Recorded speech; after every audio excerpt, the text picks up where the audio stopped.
Huh?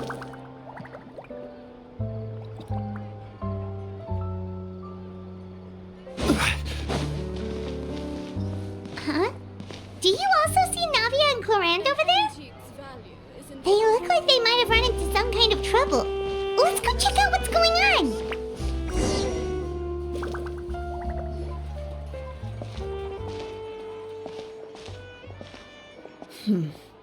Still no dice? Not at all. And I've asked pretty much everyone in the court of Fontaine already. Lynette's ears drooped as soon as she heard that we'd have to be out and about for days on end. And Fremine, he hid himself under his helmet as soon as he realized there'd be people around that he didn't know. What about Chiori and Charlotte? I feel like both of them would be more than up to it. I've asked them already, but they're both pretty busy right now. This is getting pretty difficult. Navia, Clorinde, what's up? Oh my. Well, if it isn't my dear partners. How are you all doing? Huh. Navia? Huh? Oh, you mean... Yep, this is our chance. Do you need our help with something? Oh, precisely. My dear partners, we've got a huge problem right now that only you can solve. Whoa, for real? Absolutely. We've already exhausted all our other options. Traveler, Paimon, would you join us and play Marechaussee Hunter Judgment Day? Marechaussee what now? It's a new game script by the Tabletop Troupe, a local roleplay adventure club. Ever heard of the Tabletop Troupe? They put out games that allow you to participate in a story and roleplay characters with your friends. Oh, I've loved their stuff ever since I was a kid. That sounds super interesting! Clorinde and I are both veteran members of the club. Recently, someone came up with a new script and was looking for people to help playtest it for them. And when they asked, of course I couldn't refuse. I mean, come on! A brand new script? Nobody has ever played it before. Generally speaking, scripts at that level of development have a lot of issues, but I think this one is pretty solid. The author obviously put a lot of work into the story, and the world building is also quite credible. Whoa! I know I was the one that handed you the script, but some of us haven't read it yet. No spoilers, please. Anyway, the script calls for a team of 4. Ah, yes. We're missing one final player right now. So, you're saying you'll help us out? I knew I could count on you, partner. Paimon and the Traveler are kind of a package deal. Is that okay? That's not a problem. I'll adjust the pace based on the actual number of players, and ensure that everyone has a good time. Well, Traveler, what do you think? Wanna play? Paimon will follow your lead. Well, that solves our problem. You have our thanks. Woohoo! I'll go grab the script manager from the club right away. The script manager? Didn't you just say that you gave Clorinde the script? The club introduced a completely new kind of gameplay for the script. In this iteration, the Game Master's version of the script is incomplete. The script manager provides the next part of the script only after players have completed the current list of objectives. On top of that, in order to increase player immersion, the club has created some of the story's sets and scenes in real life. We'll only know where we should go once the script manager reveals the starting location. Wow, you're right. Whoever wrote this script really did put in a lot of work. And it's got a real healthy amount of suspense, right? I mean, even the GM doesn't know how the story will end. I look forward to experiencing it with you all. Why don't you go meet up with the others first? They should all be waiting at Chioria Boutique. I'll come over with the script manager as soon as I find them. Sounds good. Remember to always watch where you're going, and don't rush. You say that like I'm 6 years old or something. Let me think. What kind of character should I play this time? I just hope you'll pick up some useful skills this time. Oh, and stop trying to persuade every animal you come across.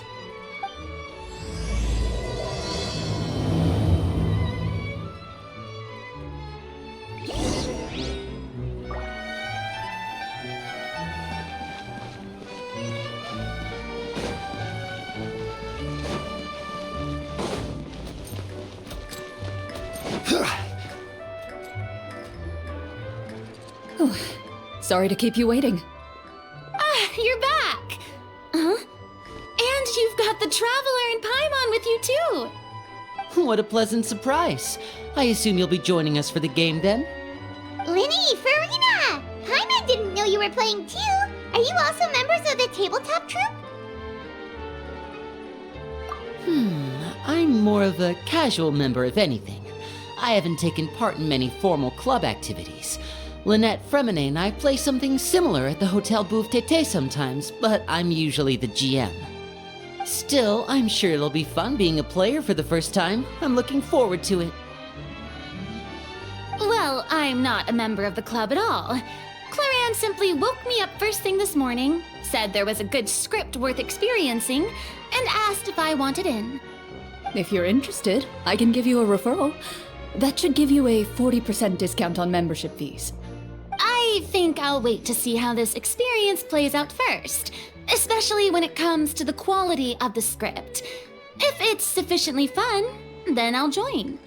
Do you participate in a lot of tabletop troupe activities, Clorinde? You could say that. She's actually one of the few senior game masters of the troupe. Ah, right. I knew about that even when she was still my subordinate. It's nothing. Really, just a small hobby of mine. Wow. Paimon's so used to seeing you be all upstanding and intimidating as the champion duelist. It's kinda hard to imagine you role-playing with a bunch of friends. Surely you jest. I would never intentionally make things difficult for my players. I maintain a clear boundary between my professional and personal lives. The me you see at court represents the law and order of Fontaine. I put all personal feelings to the side and grant a fair duel to all who seek to defend their honor. But in my personal life, I'm just an ordinary person. Someone who feels anger and sadness, just like everyone else. Well, you say that, but for all the time I've known you, I don't think I've ever seen you cry. I've seen you get angry, sure, but now I'm wondering whether you were actually mad or if it just looked that way from the outside. I was probably in work mode during those times. Is that so? Well, in any case, I just feel like even in your personal life, you don't get emotional very often. So you want to see me cry? That might be a little difficult. A show of anger, though, that might be something I could accomplish. No, that's not what I meant.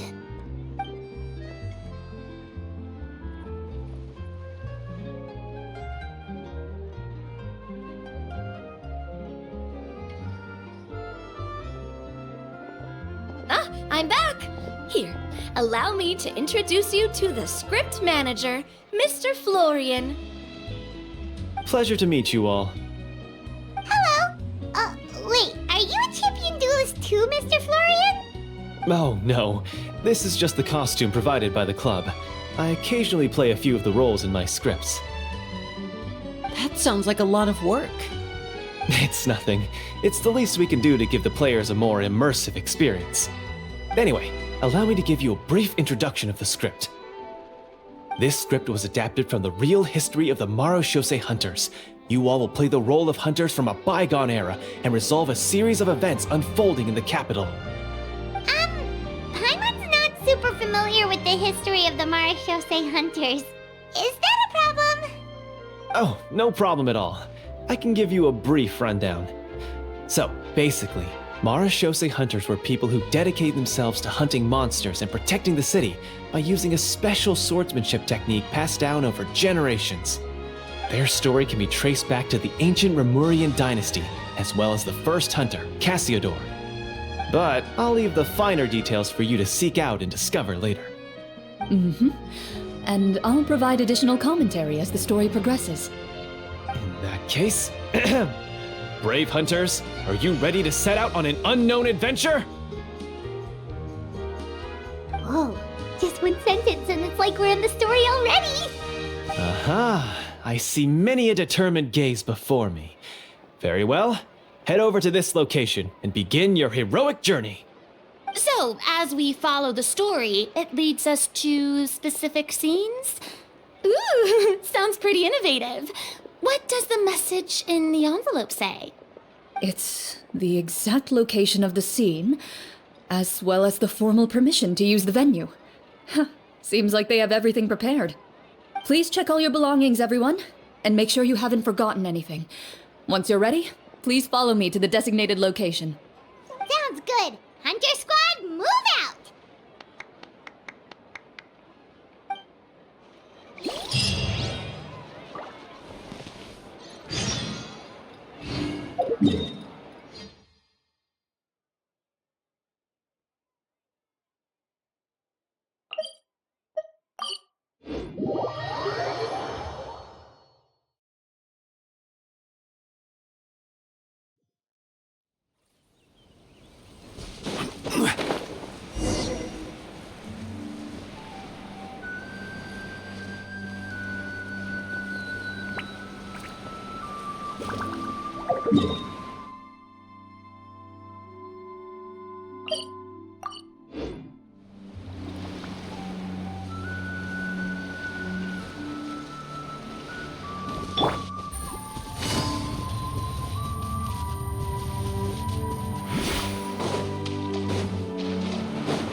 Take it easy.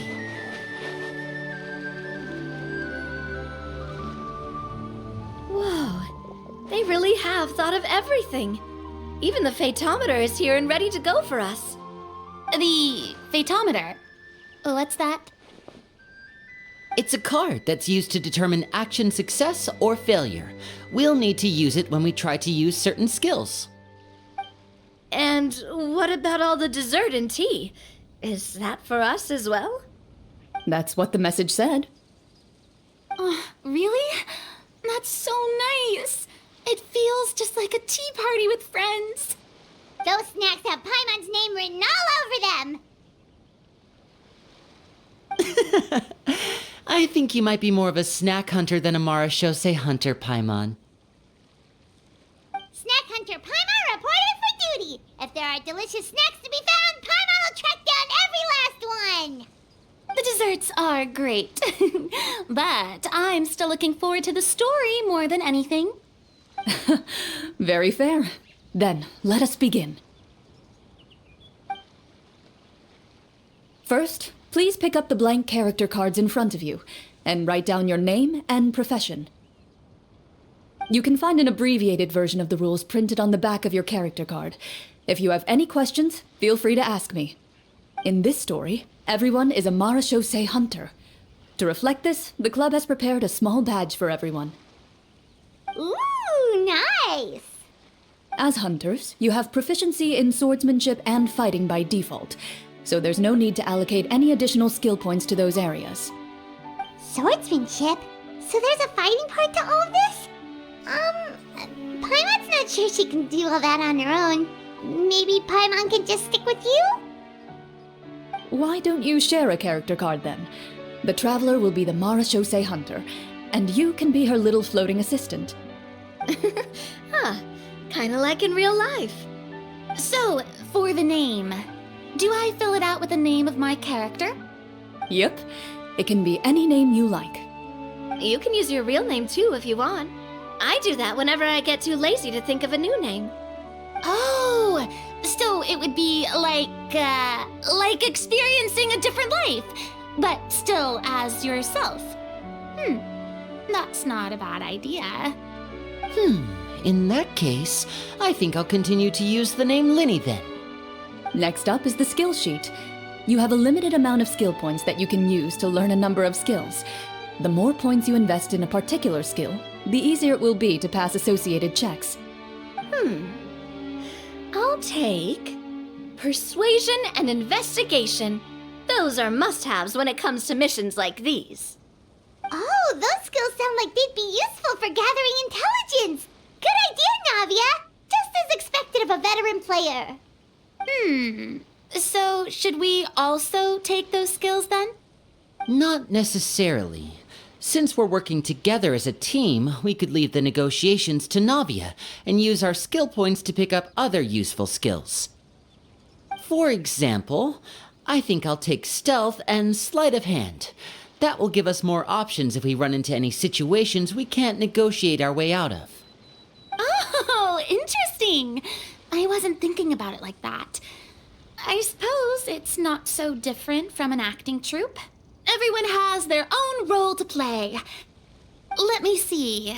I'll take arts and performance. I'm not quite sure what use they'll be, but I'm not as knowledgeable about the other skills, and I am not too confident I'd be able to roleplay them well. Well, that leaves us. What do you want to learn, Traveler?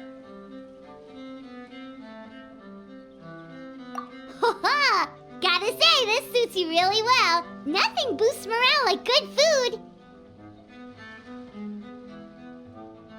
Ooh, so you want to help people when they're injured. That's nice of you. So what do you think? Are you sure you want to learn these 2 skills?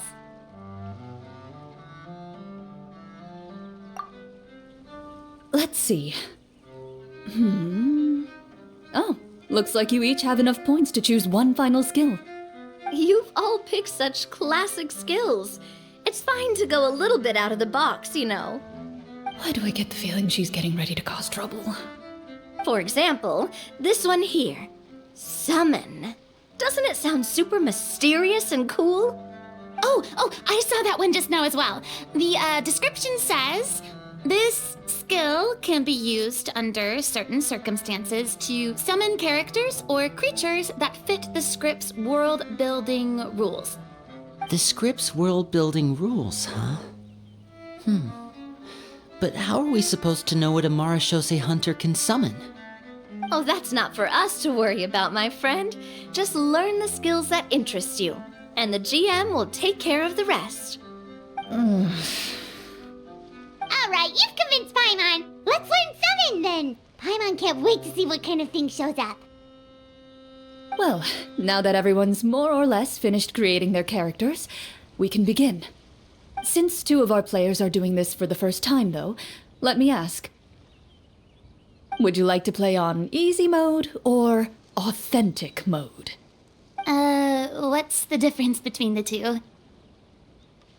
Well, in role-playing games, the story sometimes changes based on the decisions of the players and the results of the Fatometer. For example, if you fail a check, that means you cannot use the target skill in that scenario. A critical failure may even result in further negative consequences.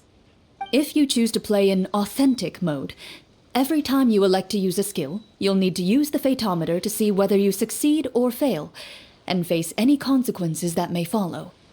If you choose easy mode instead, every check will be successful by default, and you won't have to worry about luck playing a factor.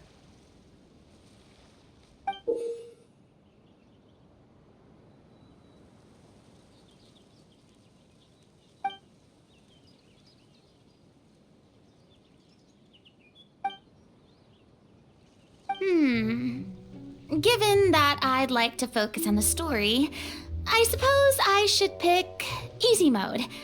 I'd feel bad if I brought the team down by failing my checks. Huh? Oh, come on. Don't worry about that. RNG is the lifeblood of role-playing games. I'm going with authentic mode for sure. Never knowing what you might have to overcome. Ugh, doesn't that sound exciting? I'd rather be mentally prepared for what might happen. All right, then I'll mark down Farina for easy mode. All her checks will be successful by default. As usual, Navia and Linny will play on authentic mode. What about you, dear partner? How would you like to play? Are you sure?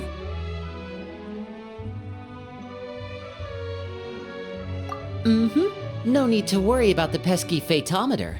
Pretty good choice if you just want to relax and play the game. Honestly, I don't think Clorinde would make things too difficult for us no matter what the phaetometer says. Isn't that right, Clorinde? No promises. That wasn't super reassuring. Well, anyway, enough talk. Let's get started. I want to experience at least a good chunk of the story today. Speaking of the story, why is the beginning scene on a beach? Well, that's because... a long time ago, back when human civilization was still in its infancy, powerful demons and evil sorcerers ruled over the land. They created a host of monsters and sent them to slaughter all humans in existence. Soon, a group of human rebels banded together. With their swords raised, they swore to brave the darkness, and in doing so, subdue each and every monster that sought their destruction. They became known as the Marachose Hunters.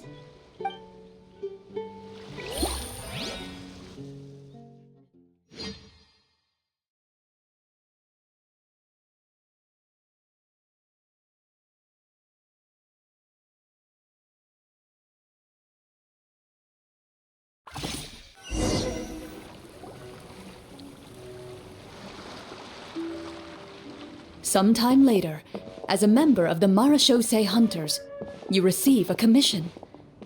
Following the address provided on the message, you take a boat and arrive at this strange city. As you inhale, you can taste the slightly salty air of the docks as you begin to survey your surroundings.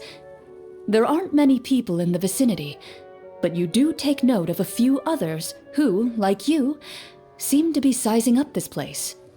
Your eyes meet, and you realize these people are fellow Marachose hunters, likely led to this location after receiving the same commission as you.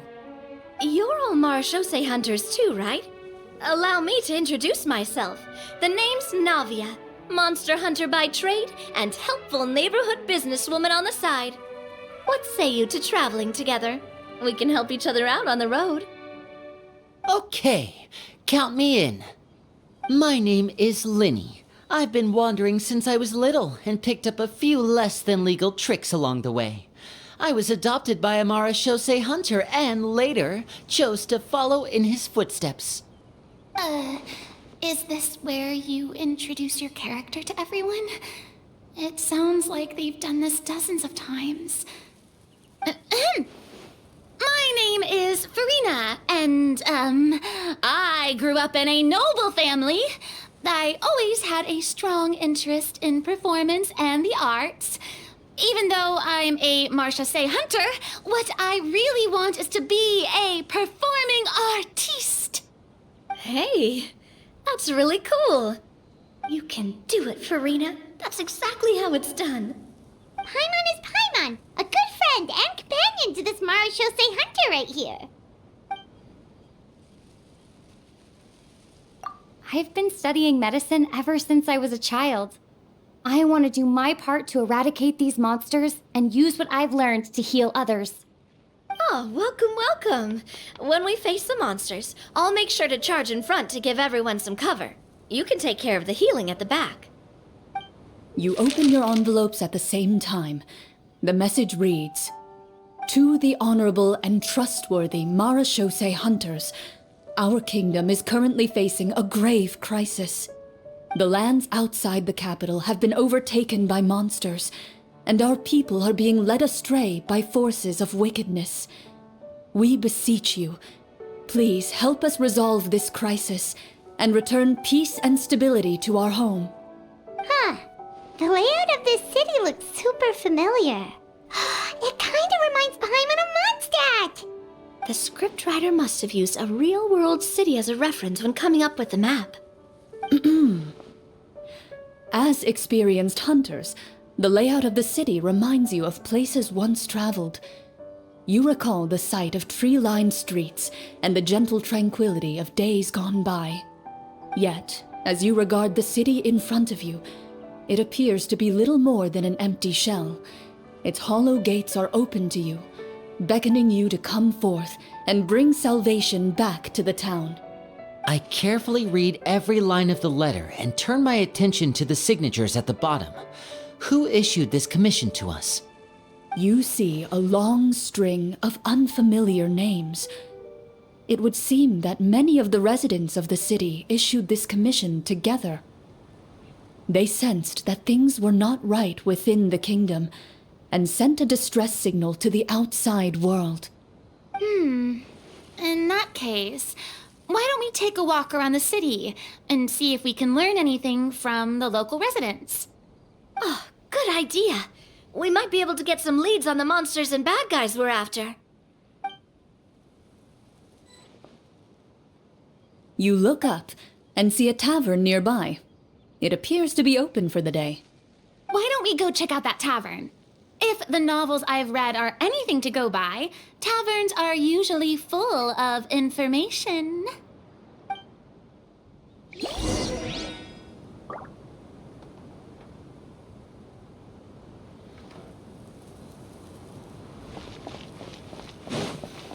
As you approach the tavern, you find a plainly dressed woman standing nearby.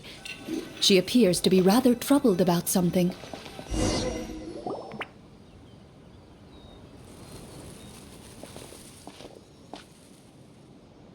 Greetings, friend. Lovely weather we're having today, don't you think? Oh, hello. I suppose you're right. The weather today is quite lovely. If only those monsters out there would stop causing trouble. It seems like every character included in the script has a certain amount of useful information to offer. If we keep asking questions, we might be able to get some good leads. Oh, come now, don't be sad. Life is all about optimism. Oh, that reminds me. What did you have for breakfast this morning? Huh? I don't think that's the kind of question we're supposed to ask. Nothing turns a frown upside down like good food. How about some macarons? I could make you some. You didn't even take cooking as one of your skill proficiencies. That's not necessary, miss. Excuse me for saying this, but you don't really look like a chef. Besides, I'm not really a fan of sweets. So you're someone who barely smiles and doesn't like sweets. You're really starting to remind me of this one friend of mine. Hey!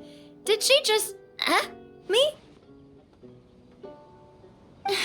Clorinde must have broke character for a second. This isn't getting us anywhere. Traveler, maybe you can think of something.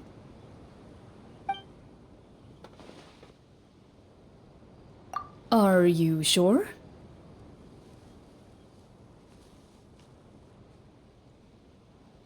In that case, please refer to the fatometer.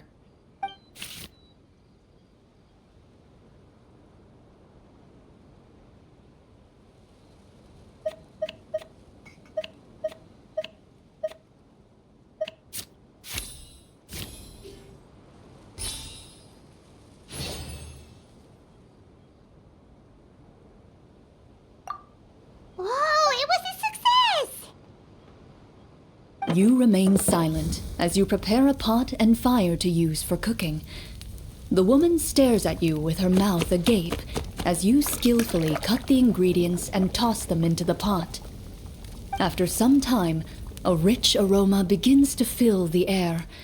Even a passing cat can't help but stop in its tracks and look up in anticipation. Please have some food. Who knows? Maybe you'll feel better after eating something delicious. Whoa, that's amazing. Wait, so as long as you pass the check, you can pretty much do anything? And it won't be seen as absurd? Oh, thank you. You were right. This food really did make me feel better. So, what had you so worried earlier? Could you tell us a bit more about it? Okay, let me fill you in. A horde of monsters suddenly appeared near the capital recently, so all the guards were dispatched to fight them.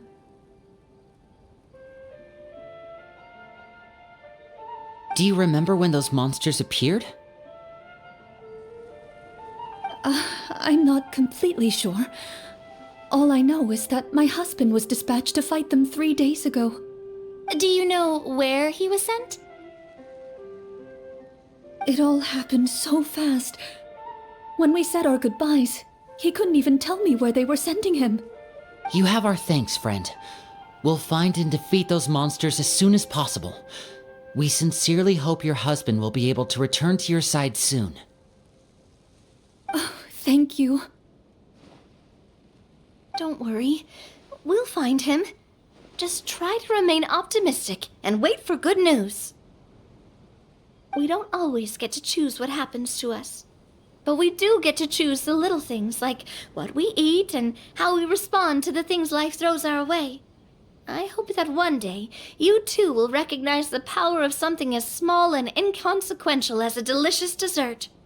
I'll do my best. You bid farewell to the woman, and continue your journey further into the city.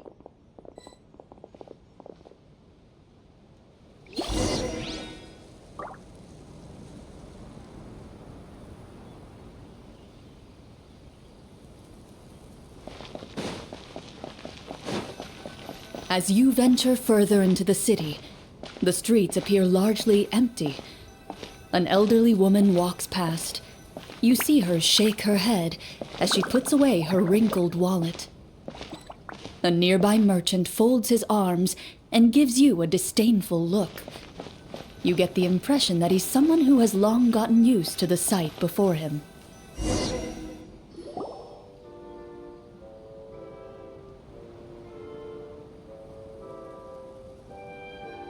Although he doesn't seem very friendly, merchants are usually a good source of information, right? Pardon me, sir. I'd like to ask a question if I may. That depends. How much are you willing to pay? How about this much? What do you take me for? Some lowly beggar? You can't even buy half an onion with that amount. Surely an onion can't be that expensive, right? What do you know? War's nearly upon us. Everything costs several times what it did before. If you're not gonna buy anything, then scram. Whoa, what a nasty guy. Maybe we shouldn't even bother talking to him. But he still might have information we need. Traveler, can you think of something?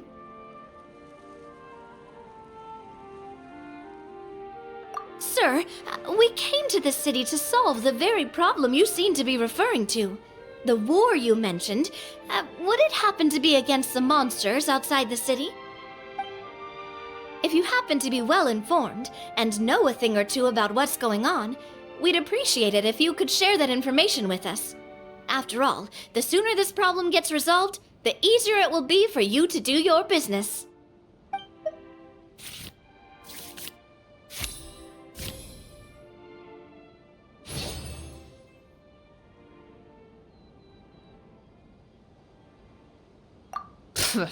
Well, things are basically as you said, young lady. Those monsters are camped outside the city, and they've been destroying all our trade routes. We have limited reserves within the city, so if this continues, we're all gonna be in big trouble. Wait, you're saying no one has put a plan in place to distribute supplies or maintain order? We could all starve, and those nobles in the palace wouldn't even break a sweat. Who knows? Maybe they've been in cahoots with the monsters all along. That is concerning. All right. That's all the information you need, right? Off with you now. I've still got business to do. You know, if you smiled a little more, you'd definitely get more business. And I bet that would make your life just a little bit sweeter. I'm not saying it's guaranteed to work. It's just a tip.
some more people?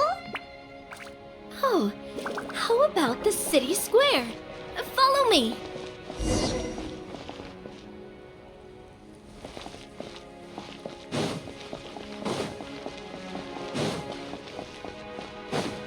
Before you lies the city's central square. You see a man with a slightly anxious look on his face, pacing back and forth, his head hanging low. He doesn't seem to notice your approach. Still immersed in his own thoughts, he shakes his head and lets out a long sigh. This guy seems promising enough. Maybe I can get some information out of him. Hello, sir. Is there anything I can do to help you? Wait, you're... I'm... Oh, dear goodness! You're a Marashose hunter! You recognize us?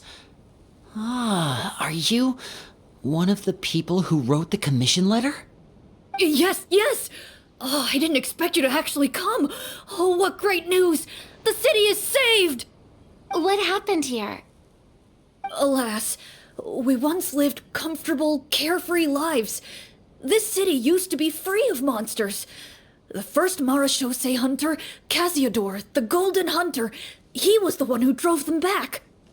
However, monsters have once again surrounded the city. Perhaps the seal that kept them at bay has lost its power. Or perhaps an evil sorcerer has been meddling in our affairs. All I know for sure is that their return has stripped this city of any chance at peace. Are there not enough soldiers to drive them out? It's not a question of numbers. The guards simply have no idea how to deal with them. Most people my age have never even seen one of the monsters, much less been trained to fight against them.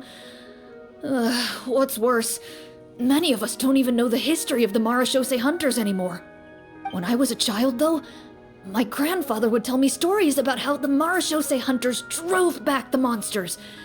So, on the off chance that something might come of it, I decided to reach out to you. To be perfectly honest, I was starting to think all those stories were just tall tales.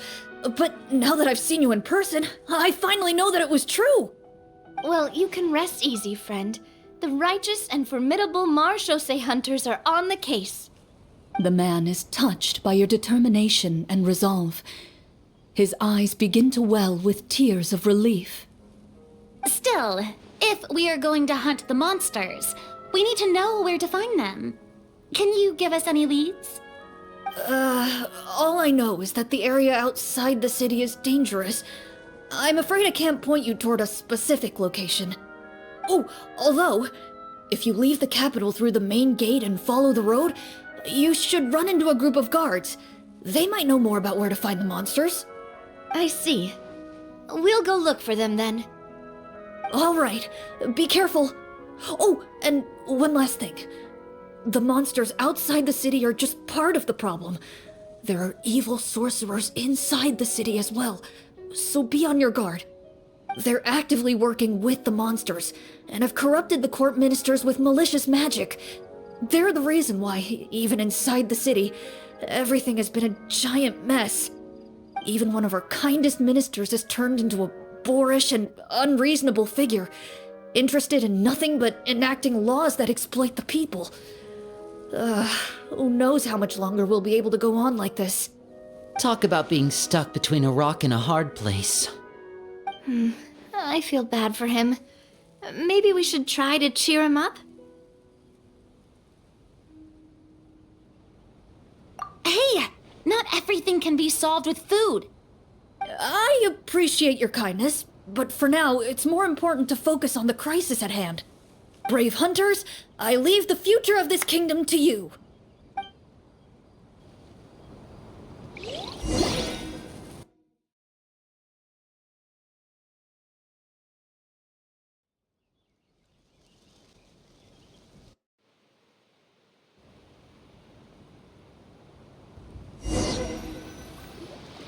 If if I understood correctly, there are currently 2 problems in the kingdom that need solving, right?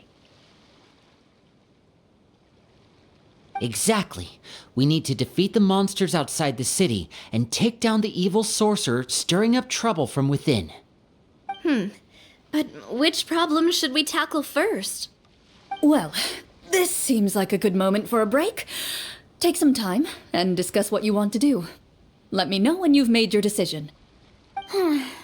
I really didn't expect the people in the city to keep us at arm's length like that. I totally thought the hunters would be treated like heroes.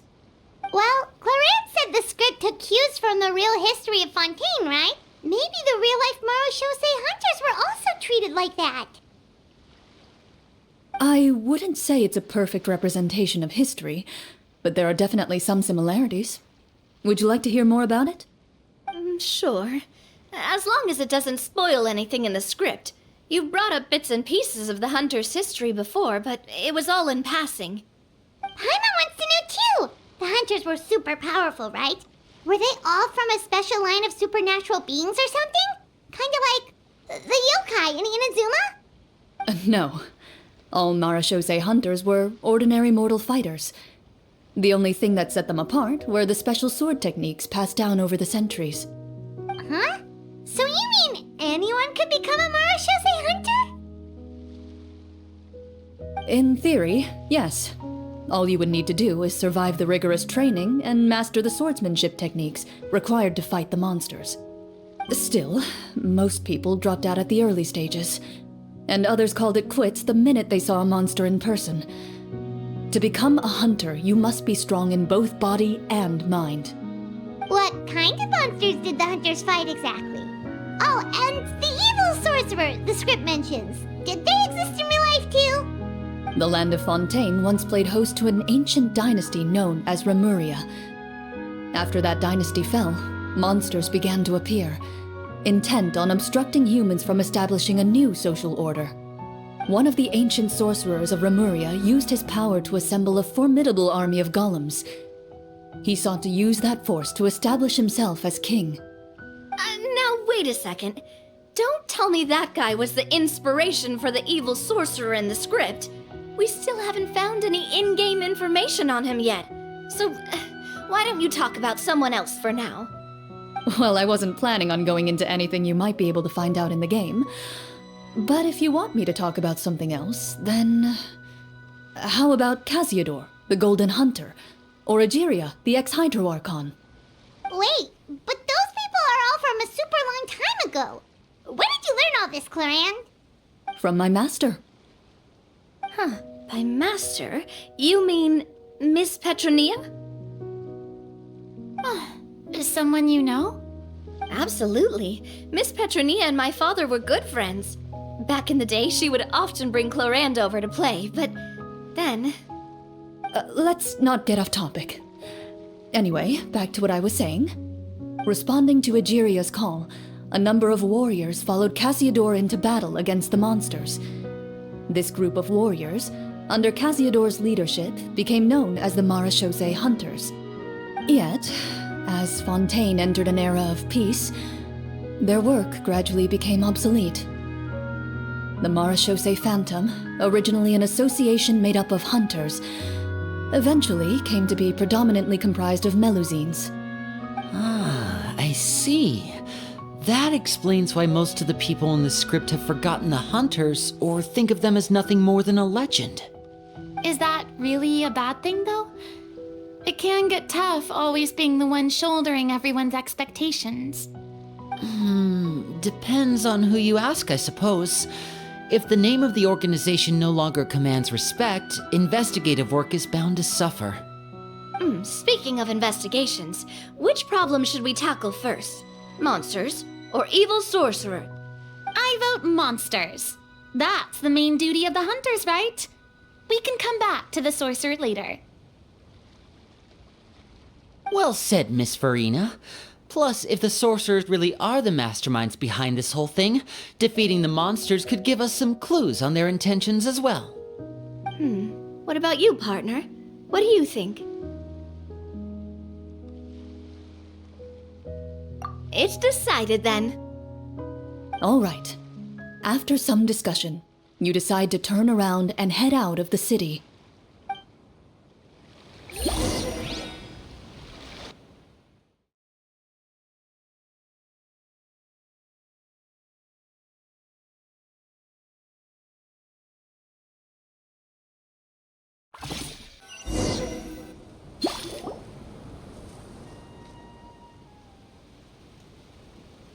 Let's take a look around, like that guy said. You there! Outsiders, halt! What? Who's there? An armored man approaches you. He has a tall, muscular build and a determined expression in his eyes. Just one look, and you can tell he's fought in his fair share of battles. Although he's trying his best to conceal his current state, his uneven gait and the sweat dripping down his forehead make it obvious that he's been wounded and is in serious pain. I'm the captain of the guard. I saw you sneaking around the city earlier, so I'll only ask this once. State your purpose, or it's off to the dungeons for the lot of you. Wow, it's been a while since someone's been this suspicious of us. I said talk, not whisper between yourselves. Have you ever heard of the Marchese Hunters? Marachose hunters? Ha! That fairy tale, you mean? What, you expect me to believe you're one of them?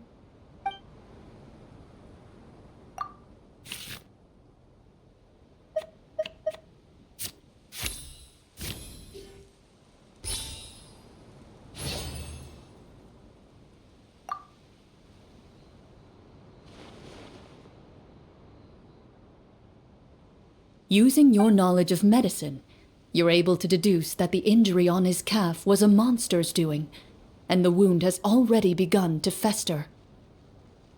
As you check him over, he looks at you with suspicion and retracts his injured leg further back. I'm a doctor by trade. Please let me redress your wound. You don't have to suffer like this. The man appears somewhat disgruntled at having been exposed, but soon relents and raises his leg for you to take a better look. He allows you to apply a poultice of specialized medicine to the wound, and it appears to bring him much relief.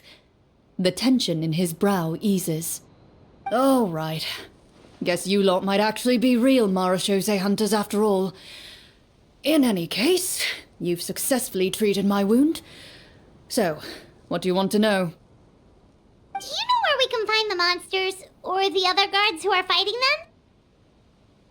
He informs you of the various locations where monsters have appeared. He looks in that general direction with a pained gaze, as if a thin, invisible thread is pulling on his wound. Some of our new recruits have never even dealt with a petty thief, and now they're out there fighting monsters. If it weren't for this cursed leg. Oh, please, sir. Don't get too worked up. You need to focus on your recovery. Just leave the monsters to us. We're Marachose hunters, after all. Hearing you say that, a glimmer of hope flashes in his eyes. But it disappears almost as quickly as it came. Those monsters aren't easy to deal with. But if you insist on going, I won't stop you either. I just hope all the guards will be able to come back to their families alive. I wish you the best of luck.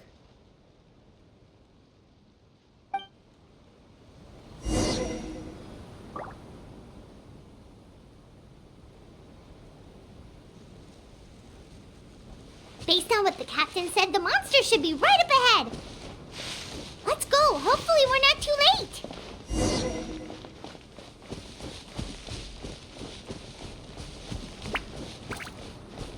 As you approach the battlefield, you see numerous people lying by the side of the road.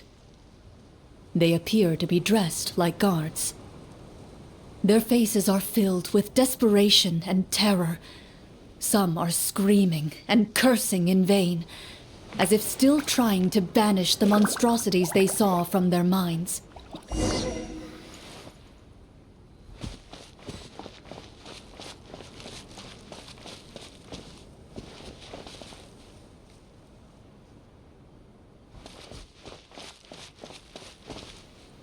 A few of the wounded look up at you in shock and disbelief. "Quick, leave this place. Turn around and don't look back," they yell.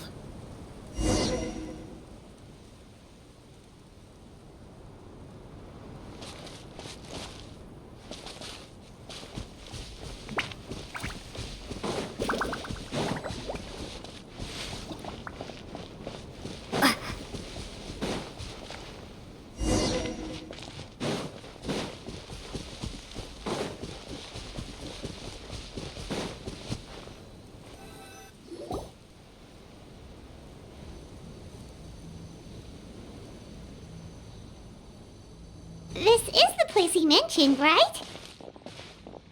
You see broken iron swords scattered all around you, and downed trees riddled with terrifying claw marks. All the signs point to one thing. A truly devastating battle just took place here. Be on your guard, everyone. The monsters might still be around. Before you can finish your sentence, you hear rustling sounds from the surrounding bushes. The monsters have emerged. They close in on you without fear. You get the impression that, in their bloodthirsty eyes, you're just another meal for them to devour. A little help here! This thing wants to eat Paimon! Your battle round begins now.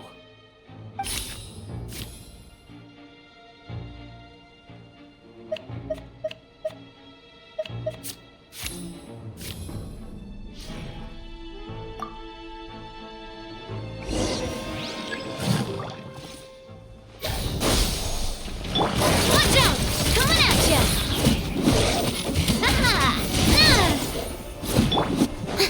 Shower me with praise!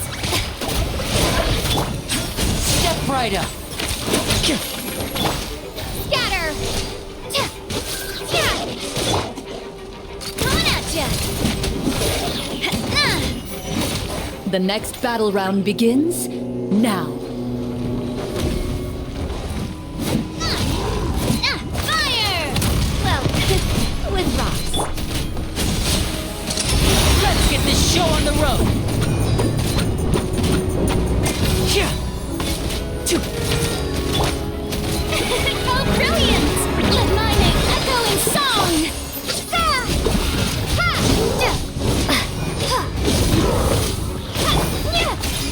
Coming at ya! The monsters let out a terrifying roar of anger and resentment before dissipating into thin air. Oh, thank goodness it's over. We're lucky the Marashose Hunter class came with all those preset skill points. Otherwise, we would have been in some real trouble. I never knew the phytometer even determines the amount of damage you inflict. If you get unlucky, isn't it just game over right then and there? That's part of the fun. The uncertainty of fate is what gives these games their appeal. Just as you begin to celebrate your victory, a suspicious lump on the ground catches your attention. A suspicious lump. Wait, could it be the thing that appears after every battle? I walk up to it, crouch down, and begin to carefully examine it. I've still got my right glove on, so it should be fine for me to touch it, right? As you investigate the mound, you discover that the exposed portion appears to be made of wood.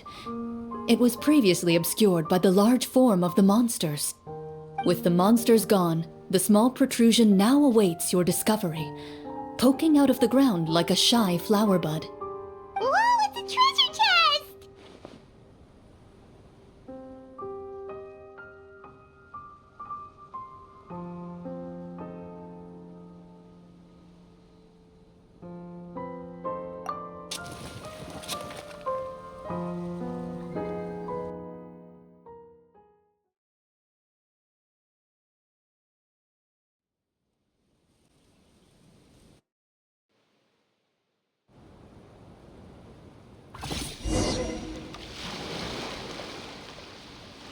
With everyone's help, you successfully excavate the wooden chest from the ground.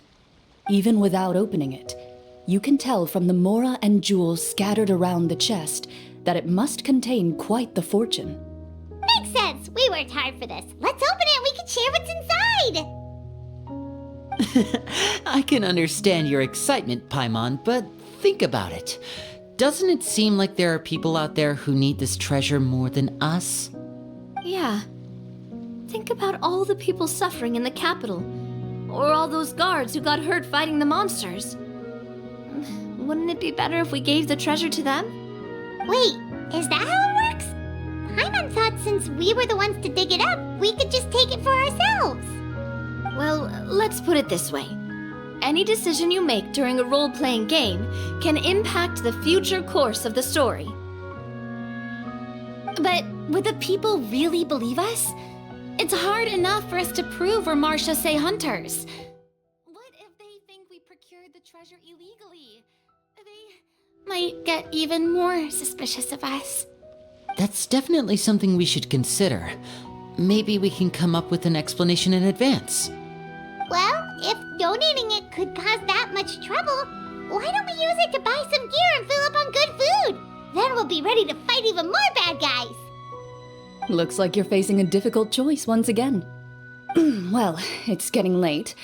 Why don't we call it a day for now? Wow, where did the time go? I'm not sure if it's because I'm having so much fun with you all or because the story is particularly enticing, but I feel like I could almost keep going. Here, here. Ooh, how about we play through the night? I'm not sure I'll have enough energy for that. Yeah, that won't work for me either. Lynette will give me an earful if I get home too late. I understand how you feel, Navia, but we have to change venues for the next part of the story anyway. Huh? Another location? There's a special note for the GM at the end of this section that says to proceed to an indoor set for the next part of the script. Whoa, they really pulled out all the stops for this new script. Well, even if we end the game for the day, we can still stay a little longer and hear Clorinde finish her story, right? Paimon wants to hear more about the history of the hunters. Something tells me you just want to finish the free desserts before we break for the day. That's just a coincidence, okay? Besides, the Paimon not finishing free food feels even worse than having to buy her own. And anyway, Paimon really does want to hear more about Clorinde's master. Well...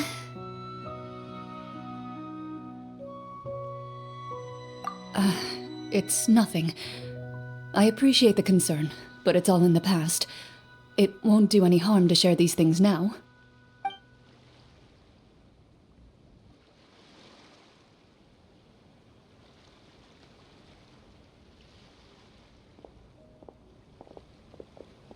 My earliest memories are of living with Master.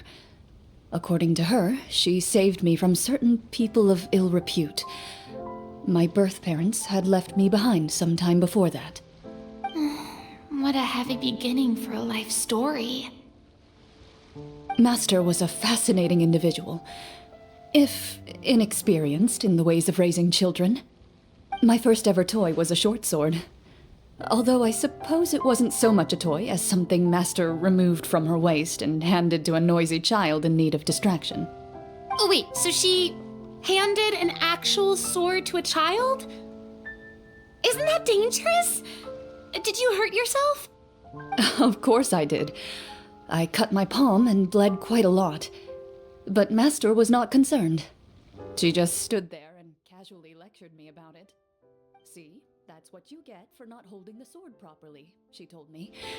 She then crouched down next to me and said, "Give me your hand. I'll teach you to bandage this wound. After that, it's time to learn how to truly hold a blade." Excuse me for asking this, Clorinde, but how old were you exactly when all this happened? Probably around, 3, give or take. 3? Isn't that when most kids are still struggling to hold a fork? As I said, Master was rather inexperienced in the ways of raising children. She believed trial and error was the best way to teach a child what they're capable of. I'm not so sure this is a question of experience. I didn't see anything wrong with her ways at the time. And anyway, children don't get to choose how they're raised. Oh, she did bring me back a pet from Liyue once. It was a Geovishap hatchling. A Geovishap hatchling? For a pet? That seems even more dangerous. What she said was this: make sure to get along, you two. If you really can't agree on something, just settle it with a fight. Whoever loses is the real pet. And how old were you when this happened? 5. Well, did you win? No, I lost. So you're saying you actually became the Geovishap's pet? Yes, but only for a week. By the end of that week, I defeated it in combat, and we've shared a cordial relationship ever since. That really doesn't sound like the kind of childhood someone should have. Later on, I gradually understood that Master most likely didn't know any other way to raise a child. She was a marechaussee hunter, but I never heard her bring up her own parents. Thanks to her, I learned how to navigate the forest by the age of 6, and could hunt monsters in the wild by myself the year after that. Even though the training she subjected me to was strict, she always made sure to take me traveling when she had the time. We met many of her friends during those days. That was also how I met Mr. Callis and his family. I still remember the first time we met. You were too scared to join our picnic and hid behind Ms. Petronia the whole time. I still hadn't really met many children my age at that time, so I didn't know how to interact with others. After that, though, you started coming over a lot. You loved challenging people to shooting competitions, remember? I don't think many members of the Spina ever beat you in one of those. I had a lot of fun during those days. I enjoyed them too. Oh, do you remember that one time we went exploring around the Spina together? We overheard Papa call your master Fontaine's Protector of Justice. We tried to pretend like we never heard anything, but you nearly let it slip that one time.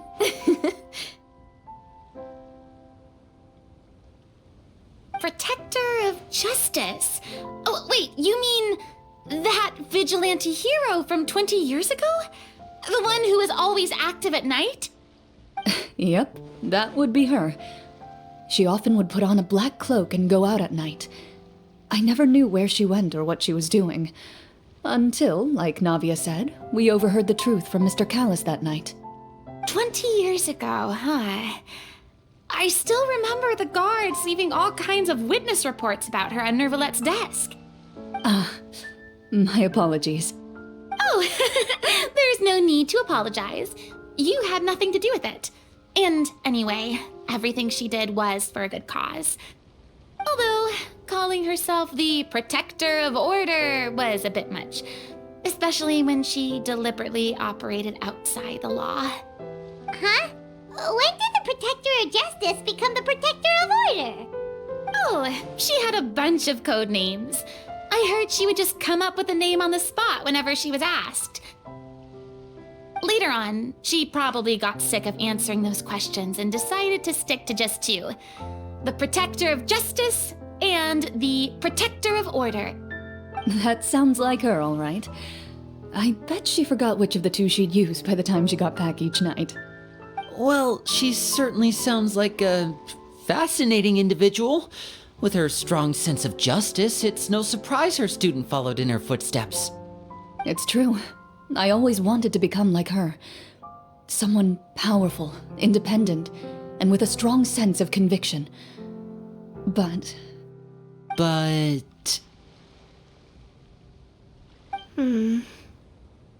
She suddenly disappeared the night I turned 10 years old. Disappeared? What happened? I have no idea. She didn't even leave a note. I was never able to find out where she went. That night, I was celebrating my birthday at Navia's house, but Master never came to pick me up. When I returned home on my own, It was to an empty house. When she still didn't appear after a few days, I went to Mr. Callus's house to ask about her whereabouts, but he only shook his head. Papa probably didn't know either. I know he sent a few people to investigate the matter in secret, but they never found any credible leads. Don't worry, I understand. To be perfectly honest, given Master's personality and way of doing things, it all made a lot of sense. If I had to guess, I'd say she probably used it as an opportunity to force me to become independent. Just like how, when a litter of kittens reaches a certain age, the mother willingly leaves them behind. Were you upset, Clorinde?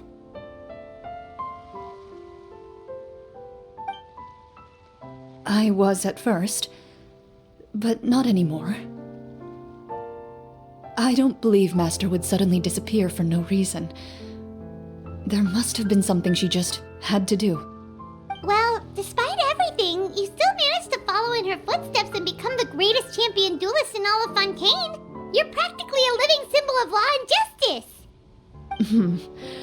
I suspect my position would be far too by the books for her. Master always did whatever she pleased. But you're right. I suppose I do take after her in some ways. Who knew Clorinde had such an interesting past? I never had the chance to ask her about it before. And I wonder, if Clorinde's master were the champion duelist back then, would that duel against Mr. Callus have gone differently? Oh no. Judging by the atmosphere, Clorinde and Navi are probably thinking something similar. The mood just got super awkward all of a sudden. Well, anyway. Would you look at the time? It's getting dark, so we should probably call it a day for real this time. If we keep talking like this, we really will be here all night. I had a great time today, Miss Clorinde. Thank you for being our GM. Anytime. The script was good, but I've got to say, your childhood stories were even better. Hey, you should tell us more about that fight against the Geo-Bishop sometime. Maybe your master was onto something. You could be right. What does she mean, onto something? I certainly don't know any 5-year-olds who want to fight a bishop in their spare time. Guess I'll head back as well. I need to save my energy if I want to continue enjoying the story tomorrow. You're that excited to hear about my fight with the bishop? I was talking about the script.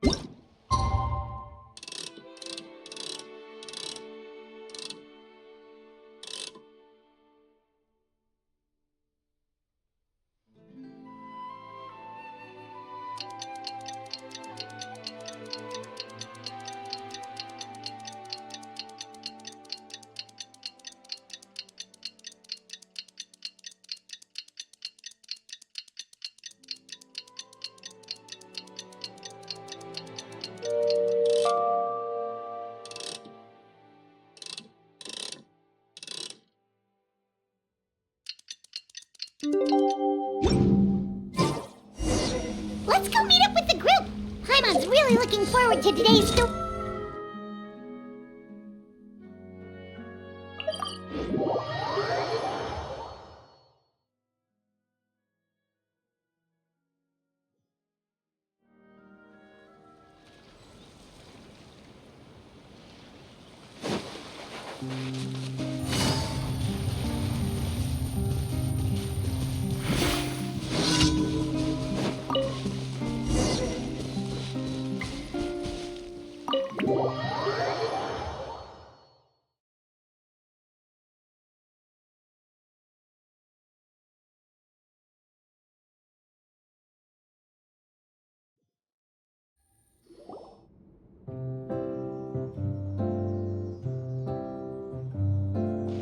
looks like everyone's here. Now, before we begin, why don't we finish where we left off yesterday? There was an important decision to be made, yes? I'll pour everyone a cup of tea. Is that really the most important part, though, Clorinde? Paimon's more concerned about our current surroundings. Heavy walls, cold railings, dim lights. This is obviously supposed to be a prison. I admire the work put into the set. Still, it's obvious the scriptwriter has never paid a visit to the fortress of Rapperia. So this set is going to be a part of the script? Unfortunately, that is something I can neither confirm nor deny. Anyone think Clorinde's smile is starting to look kinda scary? Well, whatever happens, we'll just have to push on. But first, we should really figure out what to do with this treasure. If we're worried about arousing suspicion because of our identity, why don't we give ourselves a different name, just like Clorinde's master did? Yeah, it might be better to keep a low profile. As long as we're helping people, it doesn't matter who we are or what we're called. Staring at me won't get you anywhere. Or did you want some more tea? Oh, Paimon's good. Thanks. Why aren't you saying anything, Navia? Wait, what's that next to you? Oh, this is the short sword Clorinde mentioned last night. I found it. Huh. I'm surprised you managed to track it down after all this time. Well, I made sure to take good care of it, considering the circumstances in which you gave it to me. Of course I had to keep it safe. Anyway, where were we? Oh, right. I was just thinking about all the potential ways for us to break out of prison. We could dig a tunnel, or try to bribe the guards. Wait, we haven't been thrown into prison yet, have we? Well, it's only a matter of time. It pays to be prepared. Just like how you should always have an umbrella on hand, even when it's sunny. Alright, Paimon's made up her mind. Let's just give the treasure away. Paimon may have wanted to keep it, but if it's going to land us in prison somehow, Paimon will be too upset to enjoy her snacks.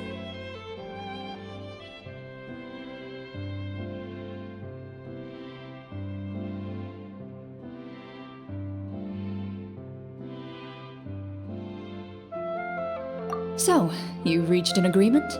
All right then, we can continue with the story. Oh, and we'll collect all the scattered pieces of treasure on the ground as well. All right. You collect the treasure and make your way back to the capital with your bag of loot in hand.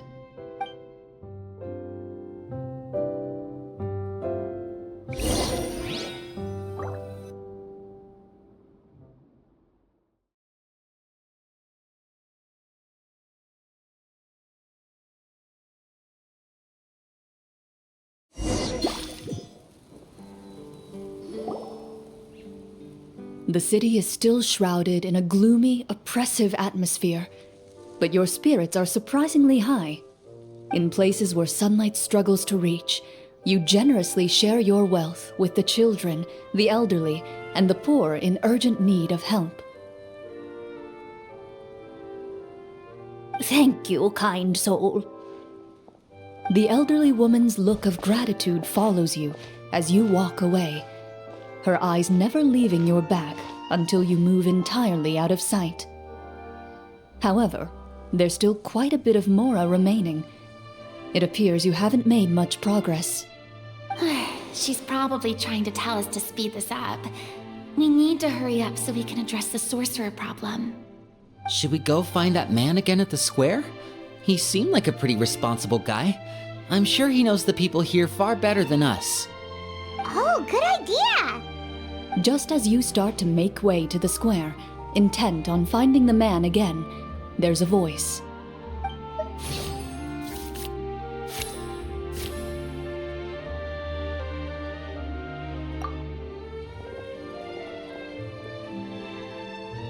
Please wait, distinguished guests. Several strange guards suddenly call out to you. They run forward to meet you and proceed to politely pay their respects. Greetings, gentlemen. Are we being invited for afternoon tea? Surely you jest, my lady. That would not be our place. It is His Excellency the King who requests to meet with you. Please come with us.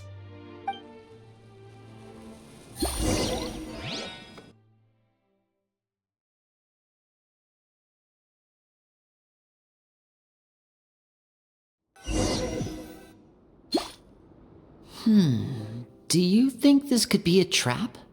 Well, we have to investigate the court at some point, right? Meeting the king himself would be a fantastic opportunity to do that. I say we go for it. If something happens, we'll just turn the whole place upside down. That sounds a little intense. After a quick discussion, you nod to the guards and agree to follow. They lead you all the way to the audience hall of the palace. Gilded tables line both sides of the hall. The space itself is adorned with all manner of expensive antiques, glass shelves, and silver candlesticks. The items appear quite ordinary in size and dimension, yet their presence somehow makes the emptiness of the hall feel even more surreal and ominous. Wow, it's so luxurious! The elderly king, clad in a magnificent robe, sits upon the deep crimson throne before you. He wears above his head a majestic crown, with a gemstone the size of a bird's egg set right at the very front. As you observe it, you see a complex pattern of light reflect off its surface. They're here, Your Majesty. A man dressed in dark clothes, likely a minister, shields his mouth with his hands and bends down to whisper a few words to the king. After a moment, he lowers his hands and stands back up. His gaze shifts to fixate on your group, but he does not move from his place at the king's side. The king does not appear entirely aware of his surroundings. The man by his side, though. We should keep a close eye on him. The king remains still and says nothing. The minister is the one who speaks. Esteemed guests, allow me to thank you for coming to our faraway kingdom. Unfortunately, His Majesty the King finds himself quite exhausted from work. So please allow me, his Prime Minister, to welcome you in his stead. I've heard tell that your group, the Marechaussee Hunters, used your exceptional ability with the sword to repel the monsters near the capital. Such a great deed deserves to be rewarded. However, seeing that I was not fortunate enough to observe such a feat with my own eyes, you'll forgive me for seeking to verify the truth by speaking to you myself. Well, we've got nothing to hide. You brought us here to talk, right? So we'll just explain what happened.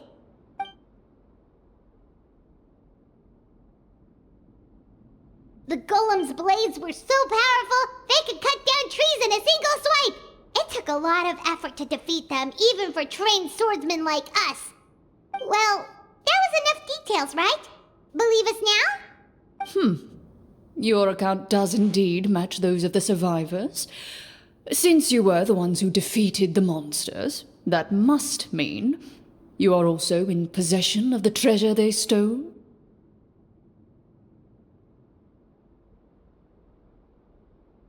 Well, we did take the treasure, but...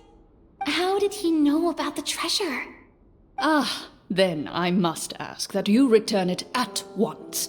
It belongs to the kingdom. Wait, but didn't you just say that our great deed deserved a reward? Shouldn't the treasure be considered a part of that? Yes, that was indeed what I said. But you seem to have forgotten a very important distinction. Only that which is freely given by the king can be considered a reward. Taking the rightful wealth of a kingdom without said permission, on the other hand, is a crime. But that's completely unreasonable. Yeah, that makes no sense! If it weren't for us, the treasure would still be buried underground somewhere! Maybe so, yet the fact remains. You tried to dispose of the treasure without reporting it to the court and without receiving permission, yes? What, no answer? Surely you're not insinuating that you, a group of legendary marechaussee hunters, sought to take the treasure for yourselves? Well, what about the king? Is he just gonna let this guy talk for him the whole time? Clad in his magnificent robe, the king remains seated, with his hands resting on either side of the throne. His posture is rigid and unmoving. He stares forward with an empty look in his eyes, completely unmoved by the events before him. From the look of things, could the Prime Minister be the evil sorcerer? Or could both the King and the Prime Minister have fallen under the evil sorcerer's control? I would like to observe the number of guards stationed in the hall. The guards in the palace appear fully armed, their expressions solemn. Sensing the tense atmosphere in the room, they stand at the ready, each with a hand placed upon the hilt of their sword, as if prepared to draw their weapons and surround you at a moment's notice. Well, there goes my plan to turn the whole place upside down, I guess. It appears we've been visited by nothing more than a group of ill-intentioned imposters. What a pity. Guards, take them away and throw them in the dungeons. Before I decide your fate, however, I must first determine whether you have any accomplices outside the court. Can't we try to slip away? Or maybe start some kind of riot? But if we try to fight the guards right now... Don't worry. At least we figured out who's behind all this. Let's just play it by ear. If you're scared, Paimon, just hold my hand.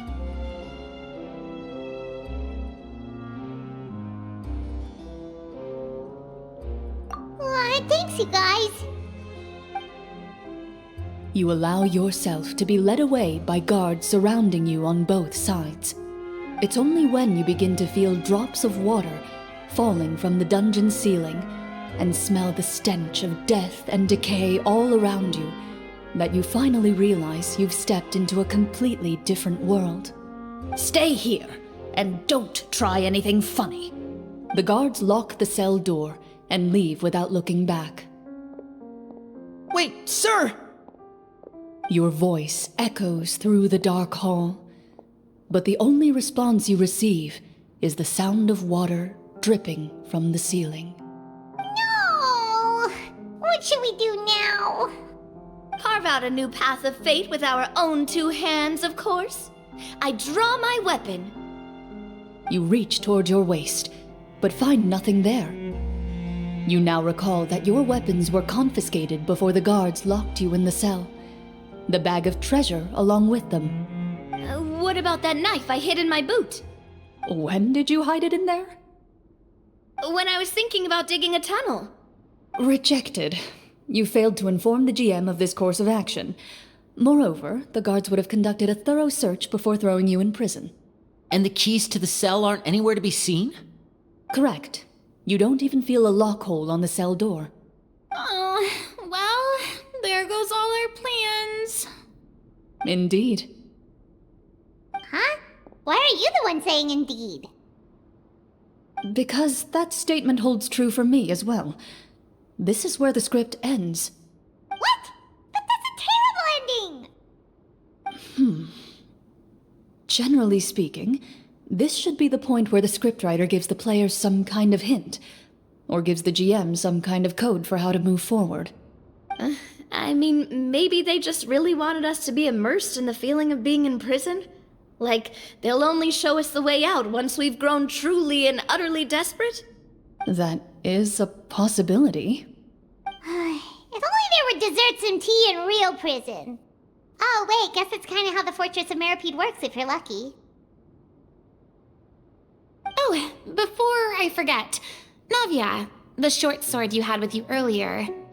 I took a closer look, and the craftsmanship doesn't appear to resemble anything from this era. If I remember correctly, that style was last in vogue several hundred years ago. Wait, Clorinde said that sword used to belong to her master, right? Does that mean her master has been alive that long? I doubt it. The way she went about things often made her seem childish more than anything. I'd say the sword was most likely an heirloom passed down over time. Hang on. A precious heirloom passed down to you by your master. And you gave it to me just like that? You weren't worried I might lose it? Master left many things to me when she disappeared. There was the sword, an old key, and a good amount of junk she probably just didn't want to take with her. I gave you the sword back then, because I didn't want our friendship to end. Wait, when did this happen exactly? After the duel. Between Mr. Callis and myself. Before that, Clorinde would have meals with us and even stay over at the Spina some days. She was on great terms with Papa as well. After the duel, though, there was a period of time where we simply didn't know how to face each other. She entrusted this sword to me, and never came back. We were both sad, and conflicted, and totally overthinking everything as a result. Whenever I looked at this sword, I couldn't help but wonder if Miss Petronia had never introduced us to each other at that picnic. Maybe part of the sadness I was feeling could have been avoided. Back then, it felt like I hadn't just lost a father, but a close friend as well. No one can change the past. The most important thing is that you two found your way back to each other and can enjoy things like this together. Yep, you're right. I'm sorry, you two. I didn't mean to bring up any sad memories. Think nothing of it. No one here is at fault.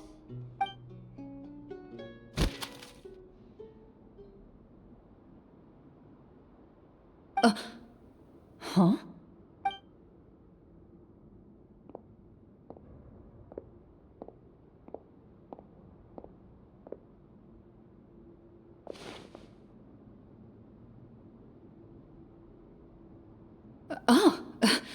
Looks like the next part of our script is here.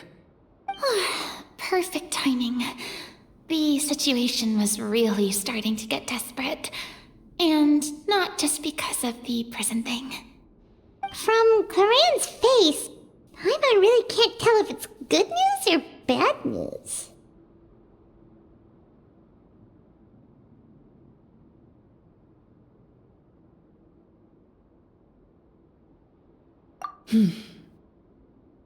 Water continues to drip from the ceiling. In this lightless dungeon, you lack a reliable way to tell how much time has passed. Eventually, you get used to the unpleasant odor of straw, mold, and rust, and find yourselves alternating between fits of drowsiness and despair. Suddenly, you hear footsteps outside the door. Heads up, everyone. Someone's coming. Gather close, everyone, and keep your voice down.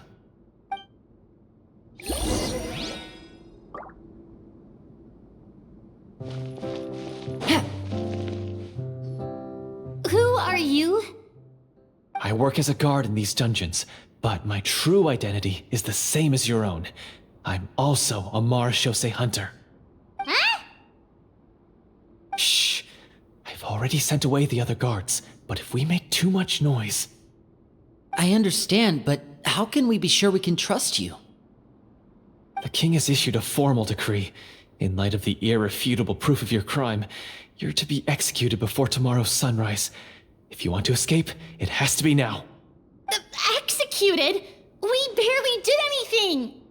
Monsters appearing at the same location as the treasure.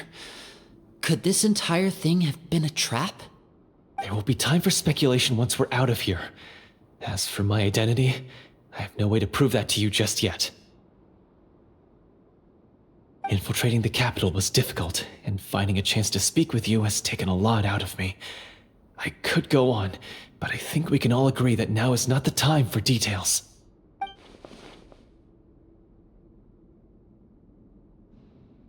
Have you seen our weapons anywhere, sir? Don't worry, I brought them with me. They're just behind the door. Still, these weapons alone won't be enough to defeat the true enemy behind the scenes. His faction is too powerful. The guards are all under his control, and he's even stationed a number of golems in various rooms throughout the palace. To defeat him, you must find a secret vault. It is said that within that vault, the Marashose hunters of the past left behind a treasure with the power to defeat the sorcerer. You're not coming with us?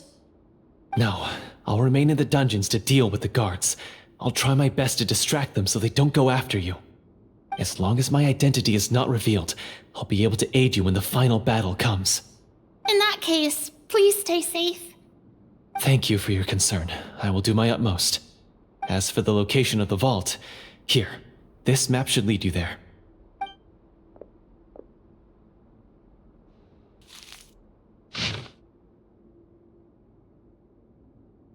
Got it.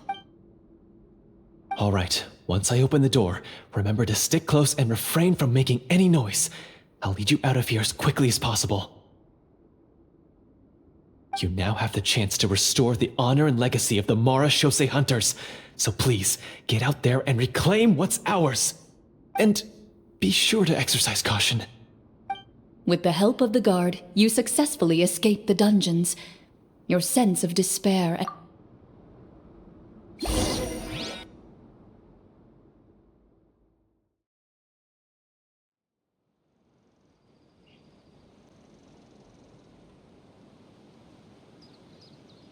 Wait, we didn't get to use our skills at all while we were in prison. Who knows when we're gonna get the chance to use that cool summon spell? that is a pity, but we can only continue to move forward.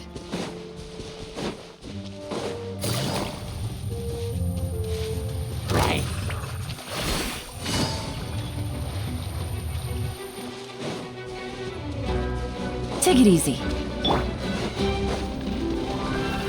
Stabilize! Illusion shattered! Hey, Things are about to get dicey. Gotcha. Quietly now.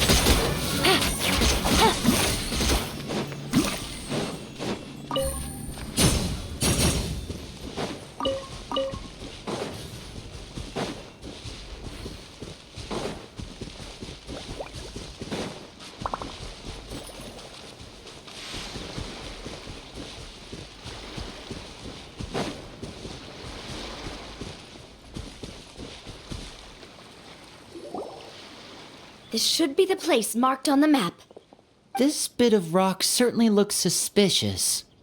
Well, I'd say an investigation's in order then. Plus, if all else fails, we can just blow it up. wow, you really meant that. Before you lies a serene stretch of open water, its surface shimmering a brilliant shade of sapphire blue. Well, guess this means it's time for a swim.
Oh, what's the matter?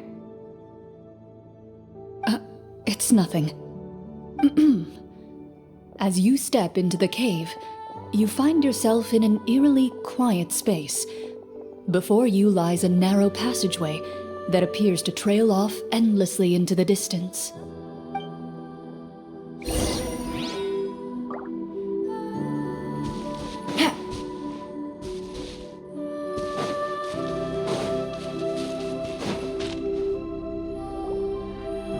Wow, this must be where the treasure is hidden. But this door is blocking our way in. It almost looks like it's been here for quite some time. I've got to hand it to the tabletop troupe. They really went all out with the props. Huh. What have we got down here? A kind of mechanism connected to the door? Ah, it looks like we might have to arrange it into a certain pattern. A pattern on a stone door. That's something Master mentioned before. Is something wrong, Clorinde? After a long, difficult journey, you finally arrive at the location indicated by your map. It appears to be an ancient site of some sort, where treasure likely awaits. Your surroundings are exceedingly quiet and serene, as if the secret that slumbers here has never once been disturbed. If you listen closely, you can almost convince yourself you can hear the sound of its calm, gentle breathing. That description makes Paimon feel kinda bad for disturbing this place. We're doing this for the sake of the people, to free them from the evil sorcerer. I say it's time for this treasure to once again see the light of day. Linny's right. We need to keep going. The future of the kingdom depends on it. The next part of the story requires us to solve the puzzle, right? Let's start exploring the area. Yes, that should be fine. Something feels off about all this.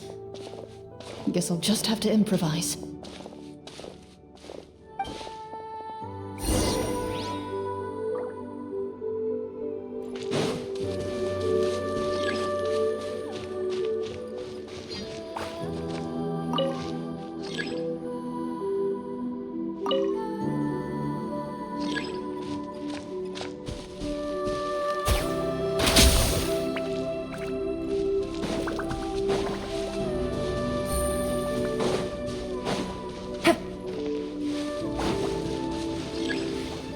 I found something! Found something here, too.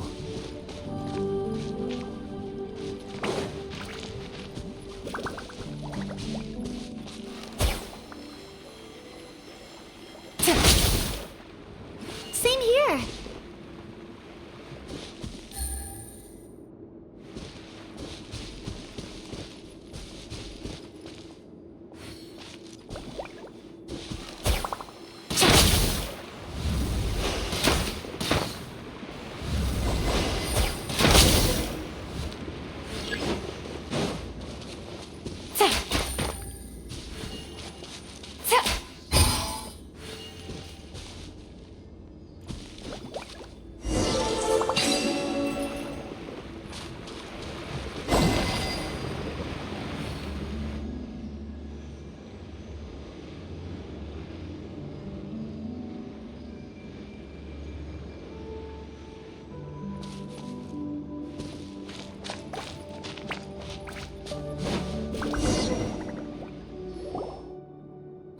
It worked! Something just appeared. Some kind of new mechanism, maybe? By solving the puzzles, you prove yourselves worthy of inheriting the secrets of the past. At the end of each puzzle, you're rewarded with With? a key.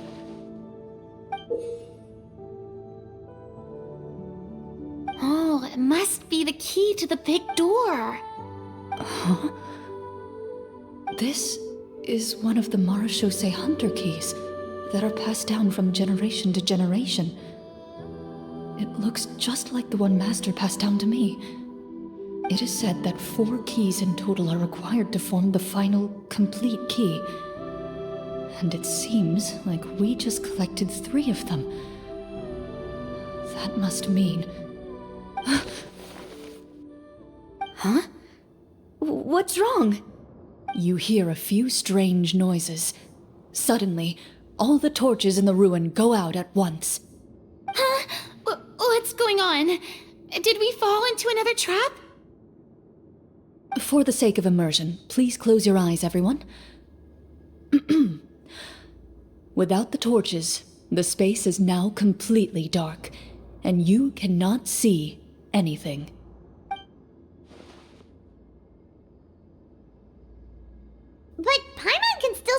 bit over here.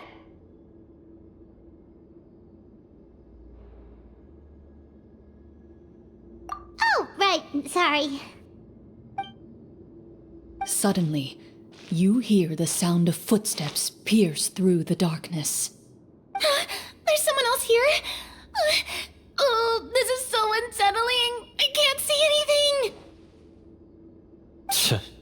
I've been discovered then. Wait, that voice, it's... You recognize the voice as belonging to the guard who led you to this place.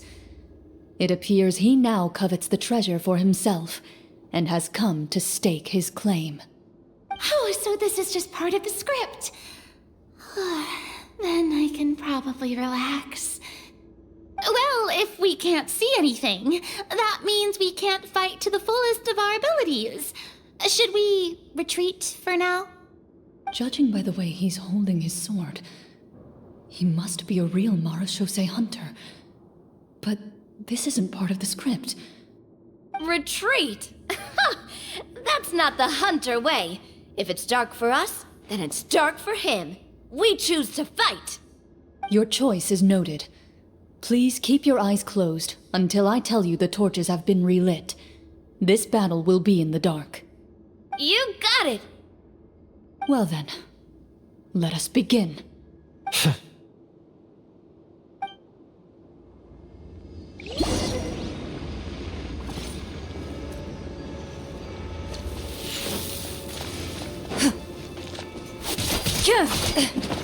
Into the shadows.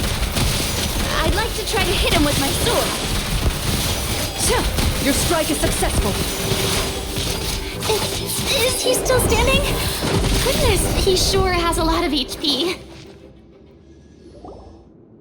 Is it over? Can we open our eyes now? The enemy is strong and relentless, but the battle is nearing its end. The torches have not been relit. What about now? Final strike.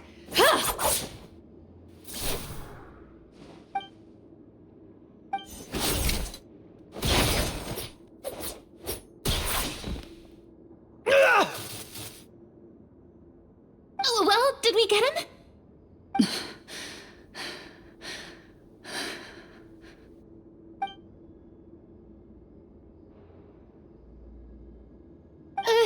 Clorinde? Warm fire flickers across the walls once more. Your vision is now clear. In an impressive display of courage, the four of you successfully defeat the uninvited guest. That look in his eyes. It's like he became an entirely different person as soon as I defeated him. Huh? Mr. Florian? Oh, wait. We're supposed to be role-playing. I should stay in character. Speak your name, guard. Why did you lead us here just to betray us? Is this treasure really more important to you than bringing peace to the kingdom? What kingdom? What peace? Those were nothing but lies! I, Florian, am a true Marachose hunter, descended from hunters of ages past. So he's also using his real name. Or, wait, was that the name of his character from the very beginning?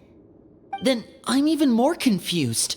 If you truly are a Marachose hunter, shouldn't you want to help us just like you said before? Shouldn't we fight together for the sake of the people? What do you know? In this day and age, there's no glory to be had as a Marachose hunter. What's that supposed to mean? My skills were passed down to me by my father. We lived a life of obscurity in the remote wilderness. Still, he devoted everything he had to being a Marachose hunter. And what did he get in return? A life of poverty and pain. In a world that forgot all about him. When he died, not a single person came to mourn his passing. The Marachose hunters were the ones who saved this city. We're heroes. We deserved more recognition and respect than this. Is he talking about how no one in the capital seems to remember the hunters and their legacy? I didn't expect the script to contain this level of social criticism. So that's why you want to take the treasure for yourself? You feel like you're owed fame and wealth? If you already knew where the treasure was located, why didn't you just come down here and take it? Because I still needed the final key. Only a true Marashose hunter is capable of passing through this final door. As someone who sought to hurt others for his own gain, Florian lost that right long ago. Okay, but what is this treasure anyway? We've got all the keys, right? So can we just go in and take a look? You're sure you want to go in? We've been talking about it for so long. Of course we want to see what's inside. And we've already defeated Florian, right? So he won't try to take it from us anymore. Pesky brats. Watch yourself. Then let's open the door together. All right. Your choice of action is confirmed.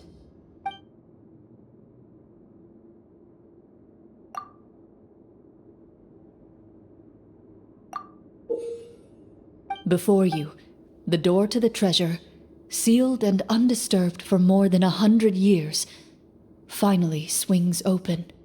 You hear the shrill wail of the door hinge as it rotates for the first time after years of disuse, almost like a sleeping giant letting out an extended yawn.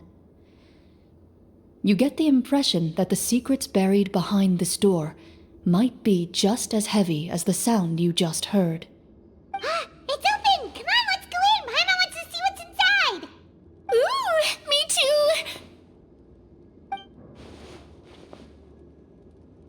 Ugh, uncovering hidden treasure is the most exciting part of adventuring. What do we have here? Uh-huh. A stone tablet? And some shabby weapons? You call this a treasure vault? Looks more like an abandoned warehouse. Maybe the troupe ran out of budget at the end? They provided a super immersive experience at the beginning only to drop the ball at the most important part. They could have at least filled this place with cardboard mora or something. Wait, I get it now. Paimon, this is the real Marashose hunter treasure. Huh? This is it? The Marashose hunter treasure is just a stone slab and some broken swords? I can't believe it. I refuse to believe it!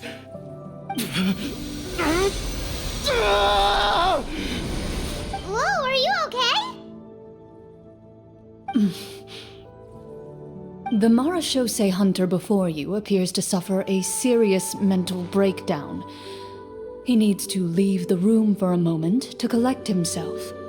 One of you seems to understand the significance of the treasure already.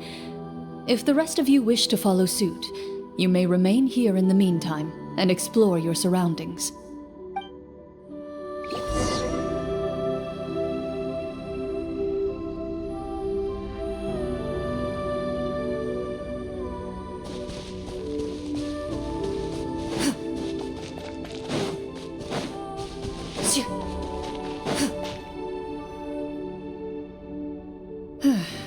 So, how are you doing? Feeling any better? What just happened? Do you remember how you got here? Or what happened to your body just now? I remember now. I brought you here because I wanted to...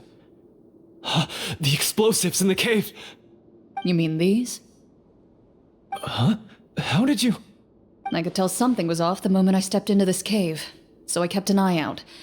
I've already dismantled the whole thing. So the strongest champion duelist in all of Fontaine saved the day once again. Guess I shouldn't be surprised. It would seem your skills as a Marashose hunter are as sharp as ever. I deserve some answers, don't you think? Tell me why you wanted to lure me here. Everything you said earlier sounded like the truth. Luckily, your monologue was dramatic enough to convince my friends you were just role-playing. I don't know. I just always felt like there was something in my heart that didn't belong to me. Something agitated and angry. Who knows? Maybe it was my own anger all along. I could never really tell. The feelings about my father and the other Marashose hunters are real. It just wasn't fair. I was angry, bitter that no one remembered them or praised their accomplishments. I don't know when it started, but at some point, my anger came to completely consume me. At that point, I remembered the legend my father used to tell me, the one about the treasure. But if the treasure was all you cared about, why plant all those explosives? Wouldn't they just destroy the treasure and bury you along with it? I can't remember. My head is a mess. It felt like there was this voice telling me to eliminate the hunters, but now it's gone. From your description, I suspect you were dealing with a devorator. Devorator? Oh, your master, your father, I mean, never talked about it? It was a kind of monster that was active several centuries ago. No, I've heard of it. I'm just not sure why you suddenly... Wait, it can't be. The seal! The seal? My family has served as Marashose hunters for many generations. But the title and swordsmanship weren't the only things passed down over our line. There was a seal as well. My father instructed me to always watch over that seal and maintain it regularly. He said it had been passed down over a truly ancient age, and protecting it was our clan's most important duty. But I neglected that duty after he died. I finally decided to come down and check on it one day, and that's where my memories become fuzzy. The Devorator would be a formidable adversary for any mortal being, even ones as capable as the Hunters. If you lacked the power to completely destroy it, you could easily fall prey to its influence and corruption. In light of this, some Marashose hunters chose to seal the Devorator away, in the hopes that a permanent solution would come with the passage of time. I heard it has the power to amplify the obsessions and desires in people's hearts, to the point where they overtake you entirely. It would seem I'm not just lacking in skill with a blade, but in mental fortitude as well. And yet, you were able to retrieve 3 of the 4 keys. If I remember correctly, each was entrusted to a respected and capable hunter. How did you manage it? One of them belonged to my father. The second I stole from a different hunter. And the third was one that I snatched while the person was on the way home from the tavern. I nearly died in that alley. I know just how strong you are. It's as clear as day to everyone in Fontaine. I observed you from dusk to dawn, but could never find any opportunity to sneak up on you. I never even saw you drink a single glass of liquor. The only way I could think to obtain that last key was to lure you here using your hobby, and then... Oh, I get it now. That monster, it wanted to bury you here alongside the treasure. I won't comment on anything else, but the script was good. Well, I did pour my heart and soul into it. The stories my father used to tell me about the glory of the heroic Marashose hunters and how they came to be forgotten. It's more than just a story. Huh? You're proud to be a hunter. You're still holding onto that part of yourself, no matter how small. I have done so many despicable things. I have nothing to be proud of. Then explain the purpose of the evil sorcerer in your story. Huh? Isn't he the true antagonist? The one who sought nothing but his own gain, and used the people as pawns to attain it? In your heart of hearts, he was the one you truly wanted to defeat. But I've already tainted my sword. I no longer have any right to... Wake up, Florian. Remember how you introduced yourself earlier. Do you really think the hunters acted out of a desire for honor and glory? Or to be loved and acknowledged by the people? What did your father teach you about our order? You do not wield your sword for yourself, but to protect those you serve. There's nothing special about a blade. It's the intentions of the wielder that matter above all else. Do you still not understand? Even after seeing the treasure for yourself? The contents of that room, They represent the true legacy the hunters left behind. You're right. I am a Marashose hunter. It's time for me to redeem, no, to finally serve the people I vowed to protect all along. I wouldn't be so quick to push aside the need for redemption. I know. That's a charge I won't bother to defend myself against. Good. Then, come with me, and help me see the script through to the end. Huh? See the script through to the end? But there's no more script left. Never finished it, huh? No, I mean, I wrote the script with the sole purpose of luring you all here. There was no reason to write beyond this point. Then we'll just have to keep writing it. The evil sorcerer still needs to be defeated. You mean the Devorator? Are you saying I have to make up the rest of the script as we go along? Is that really so hard? You've already written most of it. Surely you can write an ending where the hunters win and justice prevails. I'll be there to help you too. You aren't afraid your party will fall into danger? I know what my friends are capable of, and they're all quite skilled. Besides, I need their help. Then, are you going to tell them the truth about all this? I don't intend to spoil the fun. Sometimes, protecting dreams and fantasies is more important than exposing the truth. Don't you think?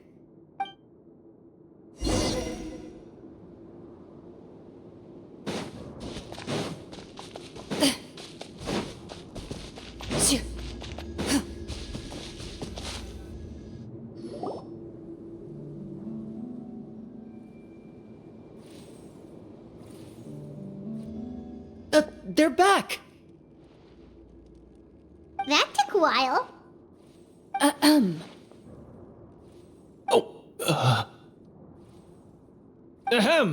My fellow Marashose hunters, please forgive me, for I have sinned. Tone it down. Sorry. After crossing swords with you and witnessing your courage in battle, I've rediscovered my true self and regained my pride as a Marashose hunter. Oh, do I smell a redemption arc? I confess, I was brainwashed by the evil sorcerer. He asked me to lure you here so he could bury you in this cave. That little... Wait, you're saying all of that wasn't you, but the evil sorcerer? That's right. He's adept at manipulating the hearts and minds of the people. I fell under his influence because I did not possess a strong enough sense of will. Huh. And how are you going to prove that you're a changed man? We're not going to fall for the same trap twice. To be perfectly honest, I only came to my senses after seeing the treasure. It reminded me of my father's past teachings. The treasure was actually... The names of all the Marashose hunters from ages past and their weapons? Wait, you already know? Of course. Don't underestimate a veteran role player's exploration skills. Oh, wait, I mean Marashose hunter Navia's exploration skills. We just finished reading through the content of the stone tablet. That tablet recorded the lives of some fascinating people. For example, this Marashose hunter called Est. She inherited the responsibilities of the Golden Hunter and passed judgment on many people. But in private, she had a very easygoing personality. Her favorite pastime was singing and dancing with her friends, and she was said to have a beautiful voice. So, she was just like you. Oh, you really think so? Well, when you put it that way, I suppose I also have a few things in common with this Walter. Working as an executioner, he supposedly used a countless number of tricks to confound his enemies in battle. Oh, if only I could have seen the feats of magic he pulled off back then. Their lives were all so exciting. You could write so many cool books about their accomplishments. How could they have all been forgotten?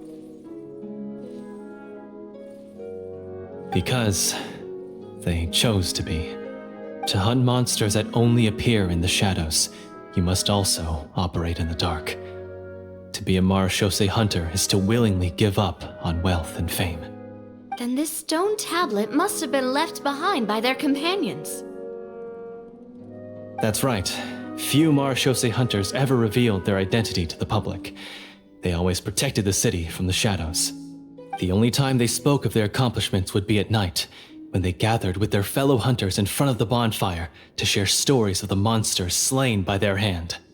So, this tablet was created not so that the hunters would be remembered by the people, but so that they would be remembered by each other. No wonder this place was so well hidden. You regard the stone tablet in solemn silence. The names of your comrades etched onto its surface serve as a reminder that you are never truly alone. The tablet proves that, although a hunter walks a shrouded path, it is not a solitary one. There will always be those who walk beside you, a fact that remains as true today as in ages long past. Their legacies shall continue to be passed down from generation to generation, as everlasting as the stone onto which their names are carved. Father, you once told me that I should seek out the treasure if I ever became lost. So this is what you wanted me to find. Thank you, my friend. You are very kind. I implore you, everyone, please give me a chance to make up for all I've done. Allow me to fight alongside you and defeat the evil sorcerer that threatens the peace and prosperity of everyone in this kingdom. Well, I say we let you join. Sounds good to me too. Everyone makes mistakes. What matters is what you do to make up for them. I have no objections, but Mr. Florian, do you even know how to defeat the evil sorcerer? When he took over my mind, I gained some insight into his thoughts. Every time I thought of the treasure, he reacted with a strong sense of fear. Huh? He's afraid of the treasure? What if the secret's hidden inside these weapons? GM, permission to investigate.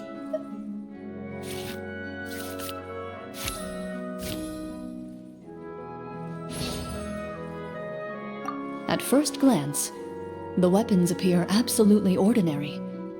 But as you observe them, you notice a faint energy emanating from within. These blades have slain countless monsters.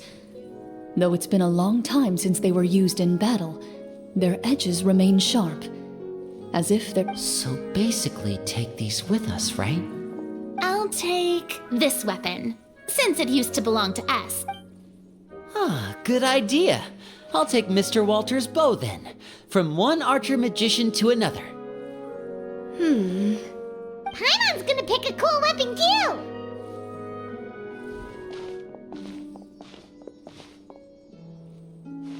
As you grip your weapons, you can almost feel the will of past hunters coursing through your being.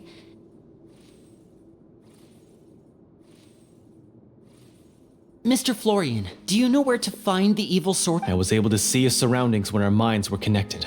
We must be extremely... Then why don't we No, we have to strike now. I agree with Mr. Florian. Yeah, now that we've got a plan, there's no point in waiting. Yes, that's what's called... Yes, Alright, you've Mr. Florian? of course. He had to set up so many scenes today, and now he has to join in for this last part. Finally, you decide as you walk away. You feel the gaze of the stone tablet at your back.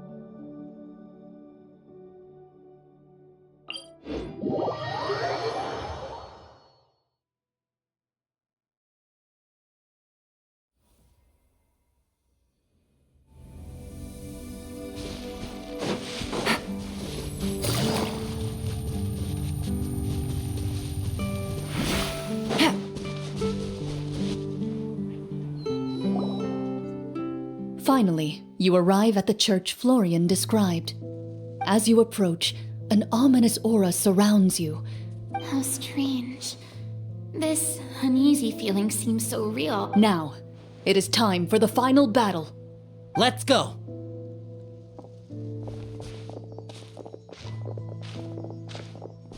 Florian, wait. What's wrong? I think you should wait outside. You've already been corrupted by the Devorator once. It could easily re-enter your mind and take control of... I don't think it's a good idea for you to be this close. If it corrupts you again... That's exactly why I have to go. Why I... You... Yes. I intend to lure it into my... That's too risky. If things get out of hand, I might have to kill you. Do you want... I understand, but if I do this, you'll have a The Devorator will have a hard time passing up a chance. You're not like me, Miss Clorinde. You're a just and powerful Marechaussee hunter. This is... something that I have to do. Consider it a duel to restore my honor. Then, as a champion duelist, I hereby accept your request for a... The battle is now upon us. Let the Devorator once again tremble under the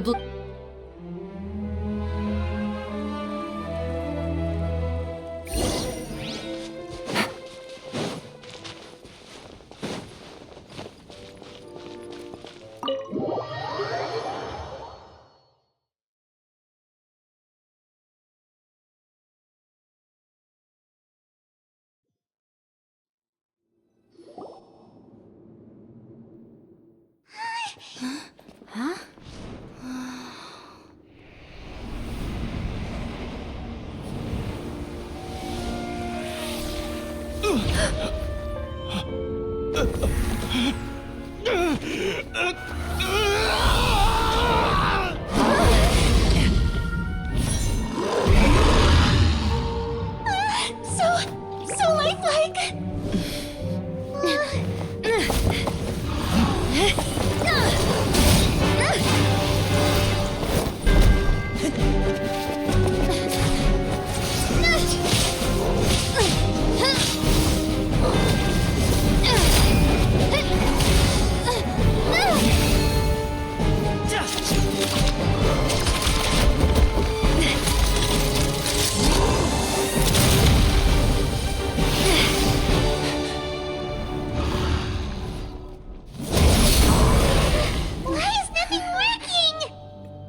This foe is not invincible.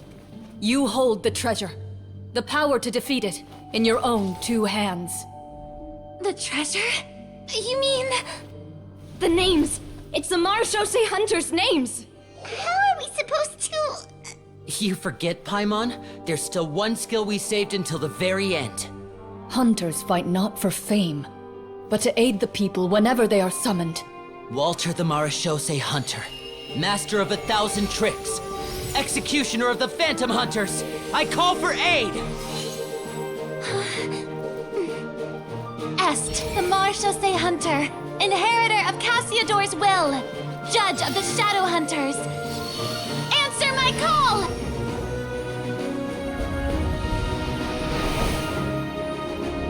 Petronia, protector of justice and order. The hunter I respect the most. Thank you for saving my friend, the best one I'll ever know. Please, lend us your strength.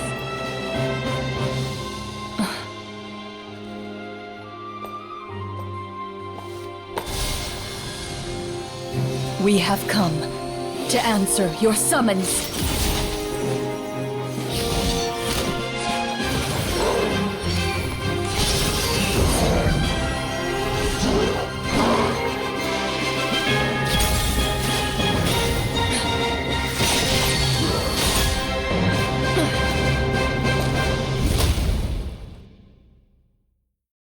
And so, the monsters were eradicated, and the sorcerer peace soon returned to the... Some remembered the names of the heroes who saved their kingdom, but others simply continued their lives none the wiser. Such is the... They will always... Yes. It's a pretty solid story overall. That final battle... Oh, right. Yeah, Mine nearly. Oh! We should probably. Did you have a good time? Of course! Let me know if another script like this comes around. Sure. Nope. Then I'll head back for now. I think I need some time to fully digest everything that just happened. Once Mr. Florian is awake, please pass on my regards to him. He must be extremely exhausted to have passed out cold like that. You're right. He's had a lot to deal with. Well, see you all some other time. Toodaloo!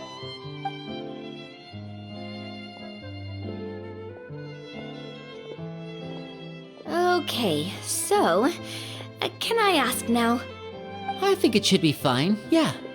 what in the world was going on back there?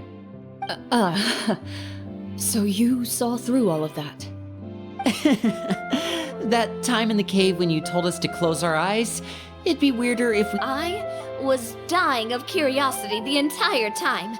I mean, you did a pretty bang-up job of pretending nothing had gone wrong. Farina actually looked like she thought all of it was planned. Guess none of us wanted to be the one to break the illusion.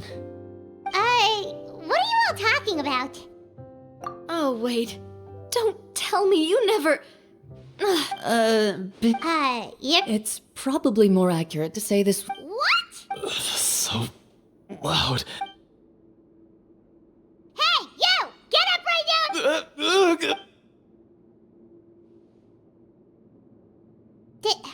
Did Paimon just... It's not nice to lie to... Yeah, If Paimon knew some... Everything was under... As if... Guess I'm just used... As for you, I know. I would say... You may have been You'll be far more used... But Of course. As far as I'm concerned...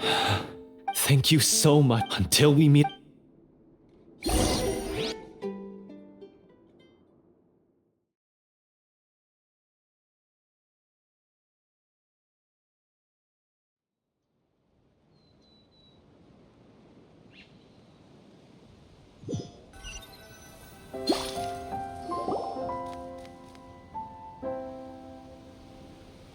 speaking of Marashose hunters, what should we do about the treasure in that cave? Leave it be. Are you sure? We could show it to people, make it so that the hunters are remembered. Don't you want that? No. Every name on that tablet made the same choice. All hunters know what the path entails. I am no exception. My identity as a Marashose hunter is not something I need people to remember. I wish only to be recognized as a champion duelist. Nothing more. That's certainly very different from the path of a magician. Still, I admire your... Wait! Paimon just remembered something. If there were no special effects involved, why did our weapons begin to glow during the battle? That's because the Marashose hunters of ages past would often imbue their weapons with special enchantments to Oh, well, I'm Oh? This particular... The names you recite... So the names... Navia. Everything... huh? Oh, I meant what I said. I mean, it was true to my character, so yeah, I'm glad you heard it. Just don't make me repeat myself. It's embarrassing. I really appreciated those words. All right. Don't get all sentimental on me. Anyway, let's not talk about that anymore. I'm going to go on ahead. Don't fall too far behind now. She ran off! I should probably head back as well. This story was truly incredible. I might have to spend the whole night telling my siblings all about it. Goodbye.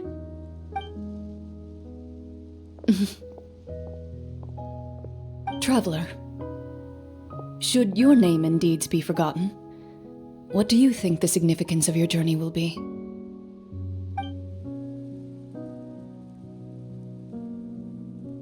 I suppose the significance would be the journey itself and the world we helped create. There's still value in the time I shared with everyone here, in the things we were able to accomplish, even if no one remembers them. A great answer. I'll remember it. Me? The Marachose hunter says nothing in response to that question. Perhaps her answer lies in her silence. An unspoken vow left to echo through the night.